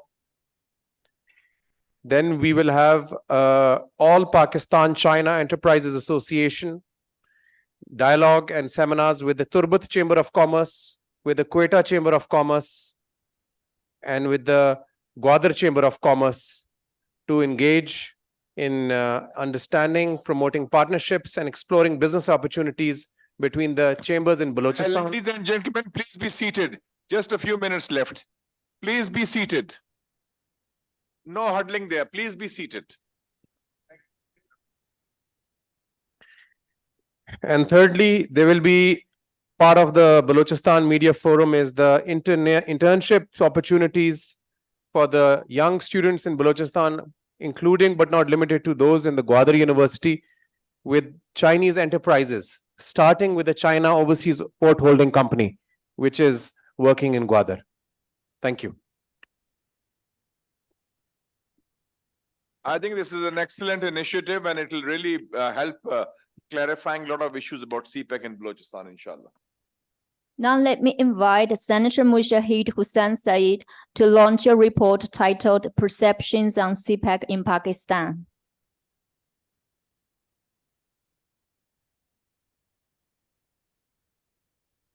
This is the report.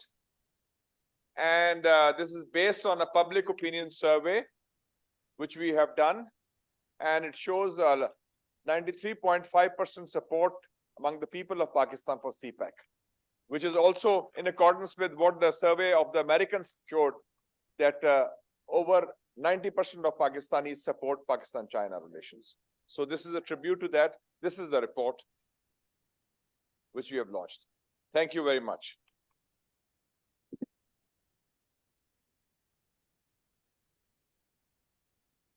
Ms. Shifa Yousafzai, journalist, anchor at 92 News, will moderate the third and the last panel discussion titled Decade of CPEC, Achievements and the Way Forward.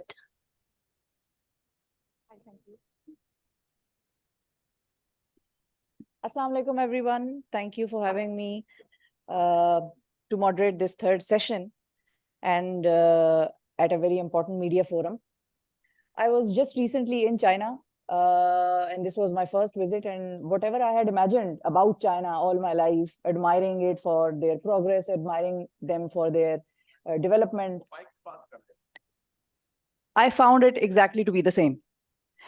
And I was questioning myself that why have we on our program, because many of you might know and many of you might not know me, I along with my co-host Wes Mangalwala, we present a breakfast program on Pakistani TV. So I've been questioning myself that why have we not given more time to CPEC in China, because it was at our fault. We were at fault ourselves. We cannot blame anybody else. I completely agree with Havind Bir Saab that we are at fault here. If people-to-people connection was lost somewhere, or if people are not well aware about China or Chinese culture, it is Pakistani media's fault, not anybody else's. So I'll move ahead and I'll move on. We extend our gratitude to everyone present for today's panel discussion, marking a significant milestone as we reflect on the decade of CPEC achievements and a way forward. So in the next 25 minutes, and we'll try to keep it 25 minutes, our distinguished panelists will guide us through a comprehensive exploration of the China-Pakistan economic corridor, shedding light on its noteworthy accomplishments and illuminating the path forward. As we delve into the key aspects of this transformative initiative, the discussion will not only highlight the economic, infrastructural, and strategic gains made over the past 10 years, but also address the complexities and opportunities that shape the future trajectory of CPEC. Together, we aim to deepen our understanding of the profound impact this collaboration has had and discern the strategic imperatives that will define the continued success of CPEC.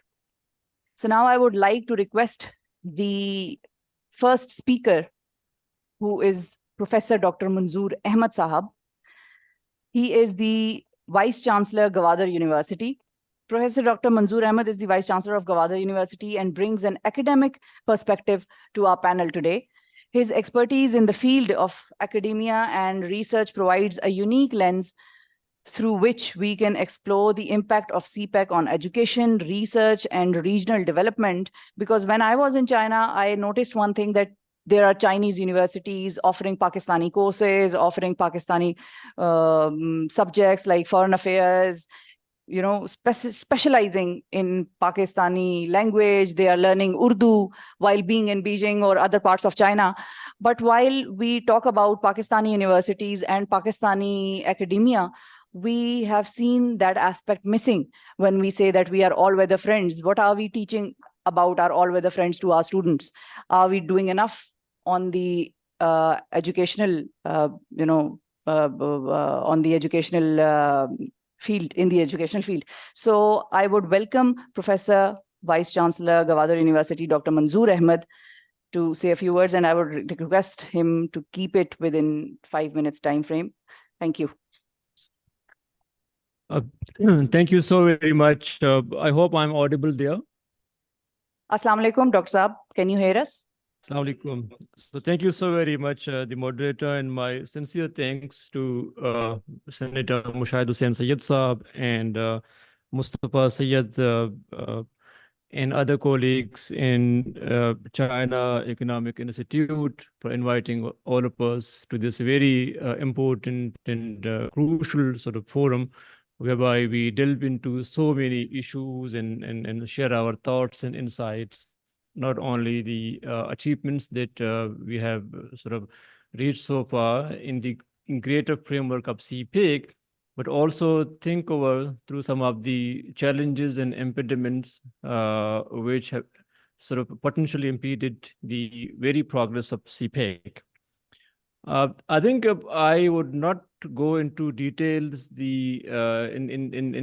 the achievements that we have sort of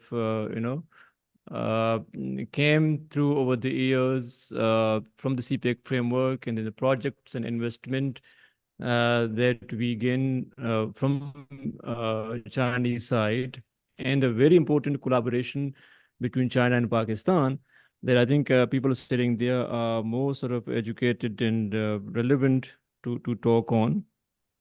I'll very briefly touch upon two things. One is the importance of CPEC vis-a-vis Balochistan and Gwadar in particular. And second, being an academic and researcher, I would like to see some of the opportunities which Chinese side can provide us to make certain important collaboration and cooperation in the promotion of education, and particularly the higher education. I think when we talk of CPEC and the achievements that we have, gained over the years in the framework of CPEC, and not talking of Balochistan and that perspective is a bit of injustice. So I'm very glad that the honorable journalist Ramid Mir, has very elegantly presented the case of Balochistan and the importance of CPEC in order to bring Balochistan into the limelight of Pakistani politics and economy for that matter. But I wish I had the same liberty of sort of touching some of the very critical points which we see being here in Balochistan, which I think should be very rightly discussed in such a very rightful forum, so that we would be able to come across with them. there are challenges, and we know that the sort of the challenges pertinent to security, environmental impact, regional disparities, as well as the political sensitivity when it comes to CPEC and CPEC's impact on Balochistan. But given that, since we are entering into CPEC second phase, here is a time to reflect upon the things which we could not have done in order to bring Balochistan at par other provinces in terms of its socio-economic and political development, and sort of learn some lessons from the things that we have not been able to do to focus on in the second phase of CPEC where we are in. So I think Balochistan's development, particularly its socio-economic development, is very much important, not only for the mainstreaming of Balochistan into the socio-economic development landscape of Pakistan, but the entire sort of success of CPEC and its sustainability, in my understanding, relies very much on Balochistan. So as very rightly pointed out by Ahmed Mir, that unless Balochistan's issues are judiciously addressed, I'm not talking of the political sort of aspect of it, being an academic, I'm more focused on its socio-economic sort of dimension. If these things are not properly sort of addressed, I'm afraid that we would not be able to make a very reasonable headway in the progress of CPEC. So in that case, I'll sort of touch upon three very important dimensions. The infrastructure development of Balochistan is very much important for the success of CPEC. And second is the industrialization. So when we talk of the industrialization, why would we always forget the industrialization, not only in Gwadar, but overall Balochistan? There is a huge youth bulge in Balochistan, and a big part of that basically is unemployed. There is a staggering sort of number, which is 28% of Balochistan youths sort of unemployed. And unless there is a reasonable industrialization within the framework of CPEC and job opportunities for this youth, which is in Balochistan, we will face certain problems. So apart from industrialization, Balochistan is again an agro-based economy, and CPEC provide this impetus as well as the framework to make certain reasonable investment in the agriculture sector as well. And the third dimension, I think, is very important, and that is the economic mainstreaming of Balochistan. And that can only be done through, again, a substantial investment in the socio-economic development, through sort of certain meaningful sort of sort of interventions in the field of education, health, social security sort of services, and so on and so forth. So to this way, I think we will be able to bring Balochistan at par other provinces in terms of its socio-economic sort of development, as well as the overall conduit of CPEC, which I think starts from Balochistan, from Gwadar. That will be a reasonable sell to the world, to the Chinese side, to our friends, and to the sort of international investors. So we understand that since we are in the second phase of CPEC and where the infrastructure basically is laid down, the power sectors basically have heavily been invested, and now the ground is ready for the industrialization. So industrialization needs investment, and that investment would either come from the local sources or come from foreign sources. And then for the foreign sources, not only the security sort of situation is important, and there is a crucial sort of dimension to think of. But the overall ecosystem of investment industrialization, I think that should start from Gwadar itself. So, and that will bring us to the point of AV industrialization in the free zone, because it is not only the industrialization per se which is important in the context of Gwadar's development and Balochistan's development in general, but the viability, the economic viability of Gwadar port relies very much on the success of free zone and industrialization in the free zone. Because when we take an academic lens, we understand that the economic importance of Gwadar basically is more of a transshipment nature. And for that purpose, I do understand that industrialization in the free zone, which is 2,500 acres of zone, is paramount to make Gwadar port a success, as well as CPEC, to give a CPEC a greater impetus in the years to come. I will not go into the challenges for that matter, that we know what are the challenges. But one thing that I would like to emphasize, besides industrialization of Gwadar and free zone, is the larger connectivity of Gwadar port, not only to the mainstream Pakistani economy, but further to China and Central Asia for that matter. I think Gwadar now is operating in isolation. These two highways that sort of connect Gwadar port to the rest of Pakistan economy are hardly sufficient enough to cope up with the sort of the magnitude of trade that we foresee for Gwadar and for the CPEC in that matter.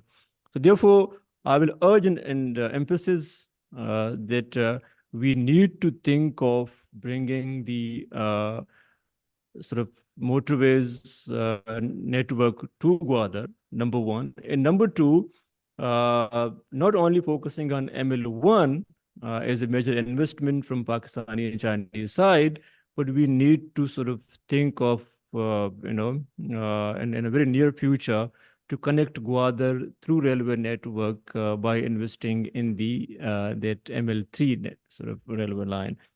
And that way, we will be able to industrialize Gwadar, connect Gwadar with Pakistani economy, and further to China and other sort of regional partners. In terms of academic partnership with the Chinese universities, which is my second point for discussion, I think there are lots of opportunities. We have been working with some of the Chinese sort of academic entities, and some of our students basically are studying in China as scholars. And we are talking of we are looking at, we are sort of trying to find out some more avenues whereby more academic collaboration can be forged. And it is not only the sort of elitist approach of focusing only on the education, but more on focusing on the technical and skill-based education. Because we do understand that Pakistan is a very young country, and for that matter, this skill-based education, skill-based trainings are crucial to make our sort of youth employable. In China is one of the prime examples of translating that sort of youth into an employable human resource by providing them the reasonable and required technical skills. And here we are lagging in the very thing which should have been our sort of focus and which should have been our potential. And there is the sort of employability of our youth. I think in a greater context, we should not only focus on the higher education per se, which is the conventional higher education, but putting more emphasis rather on the technical education, skill-based education. So for that matter, I'm glad to share with the honorable colleagues there that we now sitting in the Park China Technical Vocational Institute, which was built and gifted by the Chinese people to the people of Gwadar. And this technical institute has been made functional and operationalized by the University of Gwadar with the collaboration in support of Shindong Institute of Commerce and Technology. And here we sort of are experiencing the very nature of that collaboration, which time and again we emphasize upon between Pakistan and Chinese academia. So, but this is just is one example, as an exception.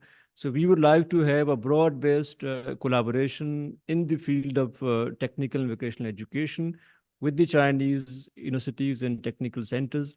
And we look forward to get more trainings for our people just to build their capacity, not only as trainers and facilitators, but as manager, so that they would do understand that how this entire sort of technical and skill-based education has revolutionized the economic landscape of China. And that kind of a thing is very much required. I think, and that is also a very important component of CPEC when it comes to the second sort of phase, particularly it is when it comes to its industrialization. Because in one way, we again would tend to sort of, think of the lack of employability of CPEC's project. And that, to my understanding, is more because our people are not being trained and properly ready to provide that sort of labor force to the industrial network, which we would like to foresee in the second phase of CPEC, given that all these special economic zones and free zones are fully functional with the sufficient amount of industrialization and industries.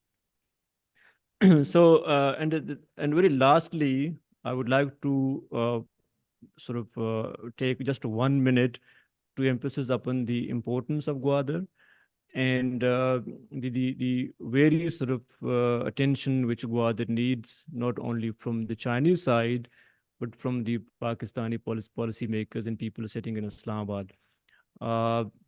Gwadar is the epicenter of CPEC. All of us know without Gwadar and without Gwadar's sort of success, it's very hard to think of, CPEC and sustainability of CPEC.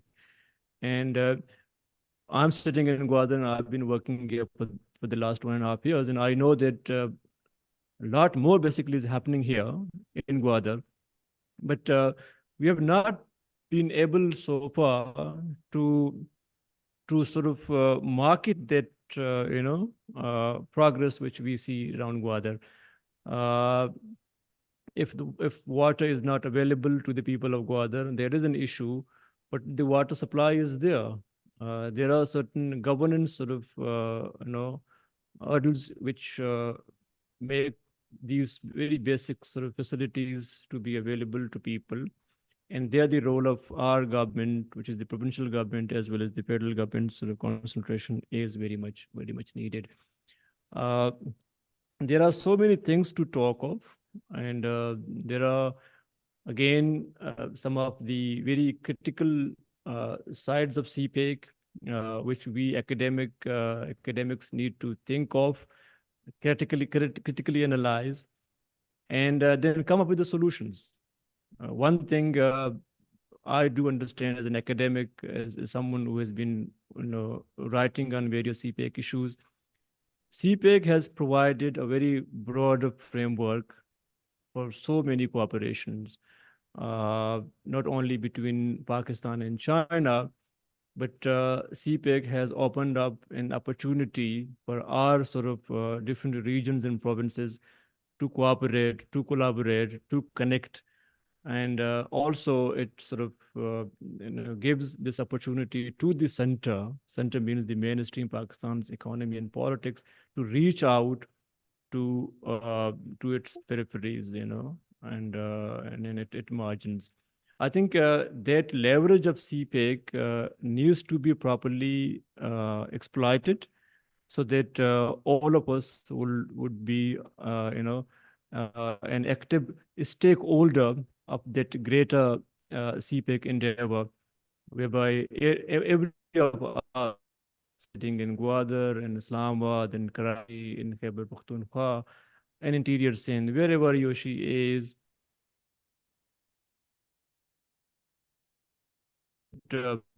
feel proud of being an active partner forward, and that is something we would like to see in the very second phase of CPEC. So with this, I extend my extreme thanks again. Thank you very much.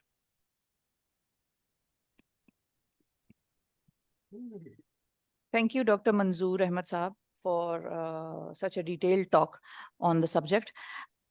What you have said towards the end is that we have not been able to market the progress or the successes of CPEC in Gwadar or in that area, which leads me towards our second panelist, along with my second, a very important question, that why have not we been able to market our successes when it comes to CPEC and Gwadar? It's not that we have failed at every point. We have made it a success. We have, initiated projects, we have initiated jobs, we have initiated opportunities for people all around the country, but we have not been able to talk about it. We have not been able to highlight those successes as much as we should have.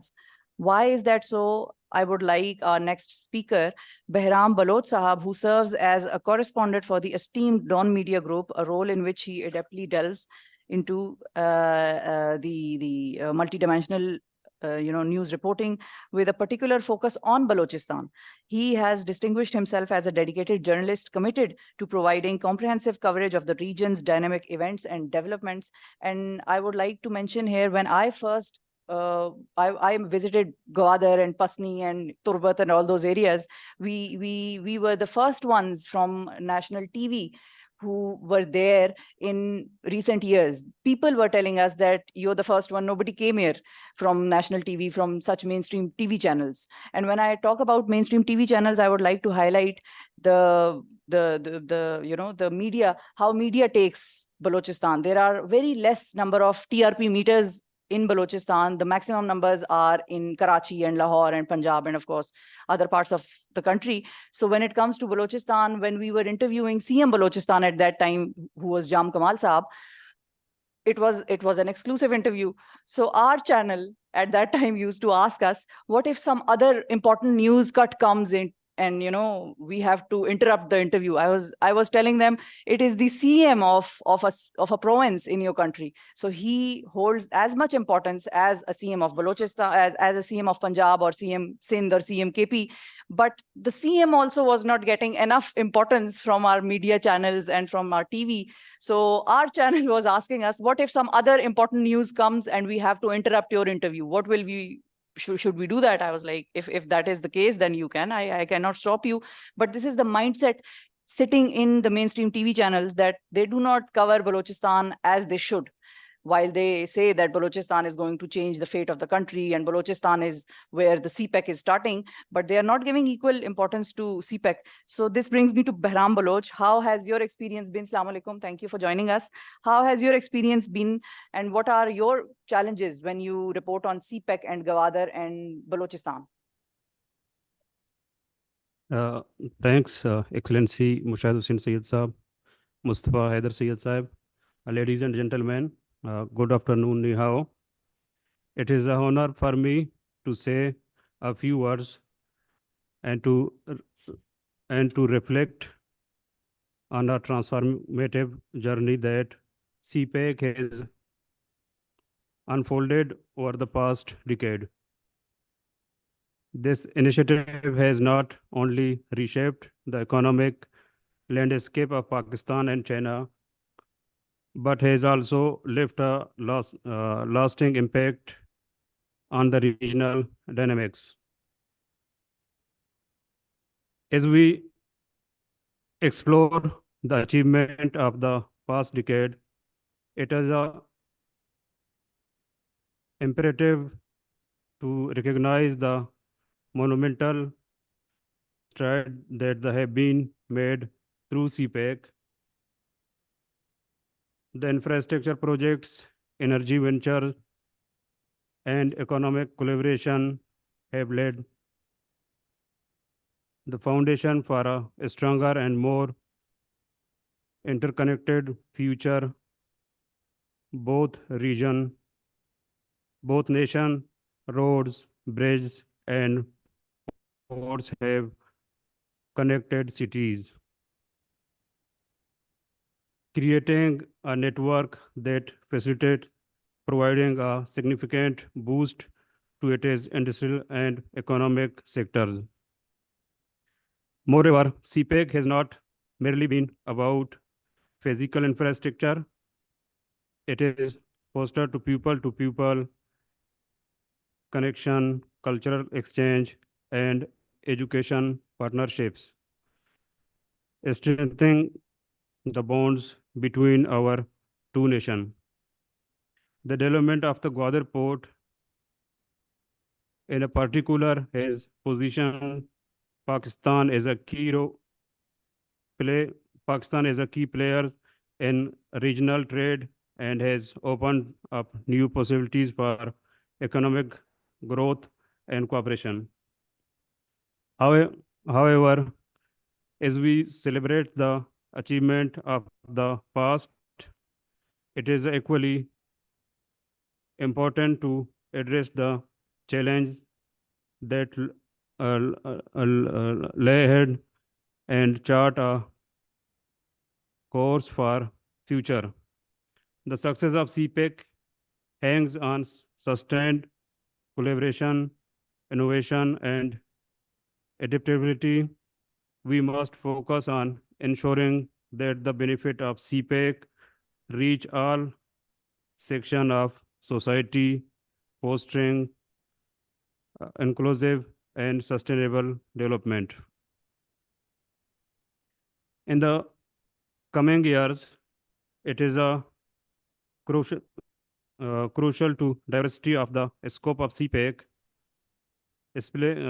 exploring new avenues for cooperation in technology, agriculture, and human development, embracing environmental sustainability must also be at the forefront of our agenda as we strive to create a future that balances economic growth with ecological responsibility. Furthermore, regional cooperation is key to unlocking the full potential of CPEC. As we move forward, let us seek to deepen our partnership with neighboring countries, fostering an environment of trust and collaboration. A stable and prosperous region is in the interest of all. CPEC can serve as a catalyst for broader regional development and connectivity. In conclusion, a decade of CPEC has been a journey marked by achievement, challenges, and immense potential. The project undertaken and the partnership forged have laid a strong foundation, but the journey is far from over. Let us embrace the future with optimism, determination, and commitment to building a more connected, inclusive, and sustainable world through the China-Pakistan economic corridor. Thank you.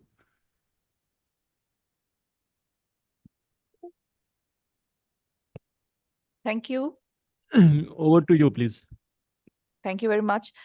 Now, our next speaker is Mr. Sabur, who is from the Management Sciences Department, and he is the youth representative from University of Gwadar. And today we are honored to have a representative from the youth, the future architects of our society. This young individual from the University of Gwadar will share insights into how the youth perceives CPEC? And this is a very important question when we talk about people-to-people relationship and cultural exchange and, youth exchange. Its impact on their aspirations and their vision for the future. So basically, how do they see CPEC is my question. And I would ask Mr. Sabur to please. Assalamu alaikum.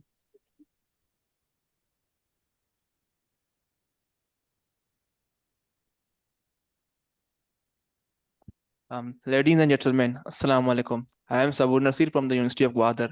Today, I stand before to shed some light on the profound impact of China-Pakistan Economic Corridor (CPEC) on Gwadar, a pivotal hub in this transformative initiative. Firstly, let's acknowledge the significance of Gwadar Port as the cornerstone of CPEC. This port not only enhanced maritime connectivity but also fueled economic growth by facilitating trade and commerce between Pakistan and China. The Pak China Vocational and Technical Institute plays a crucial role in human capital development, providing vocational training to empower the local workforce. This initiative not only bridge skill gap but also empower individuals, contributing to the sustainable development of Gwadar. Pak China Friendship Hospital is an example to receive a medical facility at the doorstep for the local of Gwadar. The desalination plant is a testament of CPEC commitment to addressing essential need by providing a sustainable source of fresh water. It tackles water scarcity challenge and ensuring a healthier and more resilient Gwadar. Next year inauguration of Gwadar Airport makes a significant milestone.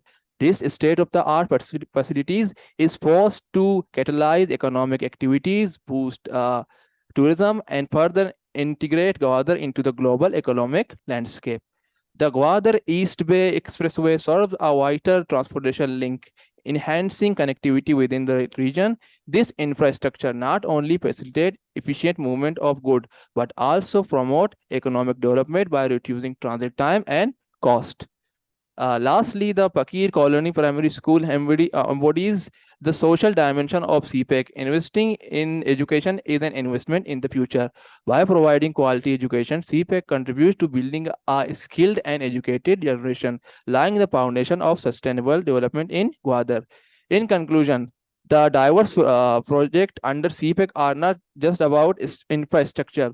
They are about transforming life and fostering a bright future for Gwadar. As we witness the flourishing of these endeavors, let us embrace the positive change that CPEC brings to this vibrant city and acknowledge the potential it holds for prosperity and growth. Thank you.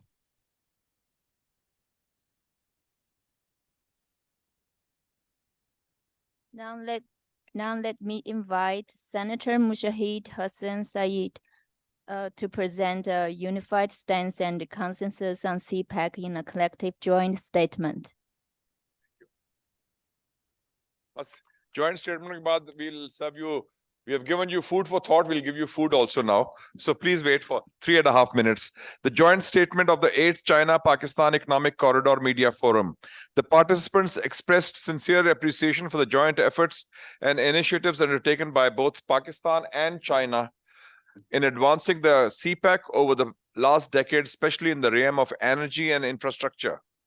The participants noted that CPEC over the last decade has generated over 236,000 job opportunities for the local people of Pakistan, as well as increasing road connectivity and alleviated Pakistan's energy crisis by contributing to 1/3 of Pakistan's energy demand. Thanks to CPEC. A substantive and comprehensive exchange of perspectives occurred throughout the forum, nurturing mutual understanding and fostering cooperation among the stakeholders engaged in the China-Pakistan Economic Corridor. The discussion centered on principles such as sustainable development, mutual respect, and unwavering commitment to ensure high-quality development of CPEC. CPEC came at an opportune time for Pakistan, instilling hope, confidence, and faith in the people of Pakistan about the future. That is very important. CPEC came at a time when nobody was willing to invest in Pakistan, and thanks to China, that kick-started the investment. The participants acknowledged and appreciated the considerable accomplishments attained via the CPEC, underscoring its positive influence on the lives of individuals in different parts of Pakistan, including Balochistan and Gwadar. Noteworthy examples include the impact on the local community in Gwadar, especially Dr. Manzoor also mentioned, Bahram Sahab also mentioned, Sabur Sahab also, the desalination plant, Fakir Primary School, and the Park China Technical and Vocational Institute of Gwadar, which is now run by the University of Gwadar. Recognizing the challenges encountered, the forum valued the demonstrated resilience and adaptability in overcoming obstacles, thereby ensuring the ongoing sustainable development of CPEC. The participants pledged to combat misinformation across various media platforms, including social and print media. The participants stressed the need for sustained cooperation and coordination to effectively navigate emerging challenges and opportunities associated with CPEC, encompassing priorities such as green development, industrial cooperation, and cultural exchanges. The participants stressed the importance of the Rapid Response Information Network, RRIN, initiative, emphasizing its role as a premier platform designed to combat and counteract propaganda surrounding CPEC. Simultaneously, they urged the Pakistani and Chinese media to join this initiative, underscoring the need to promote fair and authentic reporting on CPEC. On that, there is a broad consensus. Seek truth from facts. Acknowledging the pivotal role played by media organizations, the participants in the 8th CPEC Media Forum expressed appreciation for the commendable efforts in advancing accurate reporting, underscoring the crucial contribution made towards cultivating a nuanced understanding of realities surrounding CPEC. The participants emphasized the importance of inclusivity in CPEC projects, highlighting the need to ensure that benefits reach all segments of society, including marginalized communities and regions, fostering equitable development. In recognition of the transformative potential of technological advancements, the participants underscored the significance of leveraging innovative solutions and digital infrastructure to enhance the efficiency and transparency of CPEC. The forum highlighted the role of educational and cultural exchange programs in strengthening the people-to-people ties between China and Pakistan, promoting a deeper understanding and appreciation of each other's rich cultural heritage, traditions, and values, thereby contributing to the enduring friendship between the two nations. And finally, in light of the evolving geopolitical landscape, the participants stressed the need for continuous diplomatic dialogue and cooperation between China and Pakistan, as well as with neighboring countries, to create a conducive regional environment that supports the long-term success and stability of the China-Pakistan economic corridor. Thank you very much, ladies and gentlemen. Thank you. And I think this stands adopted with full acclamation. Thank you very much. And please join us for lunch. हमारे students भी आए हैं ग्वादर से, आप लोग तशरीफ लाए हैं, शुक्रिया, बहुत मेहरबानी आपकी ख्वातीन और हजरात जो स्पेशली ग्वादर से आए हैं, तो हमें मेहमान नवाजी का मौका दें, हमें साथ आए. Let's have lunch together. Thank you. Lunch किधर है? उस तरफ आ जा. ठीक.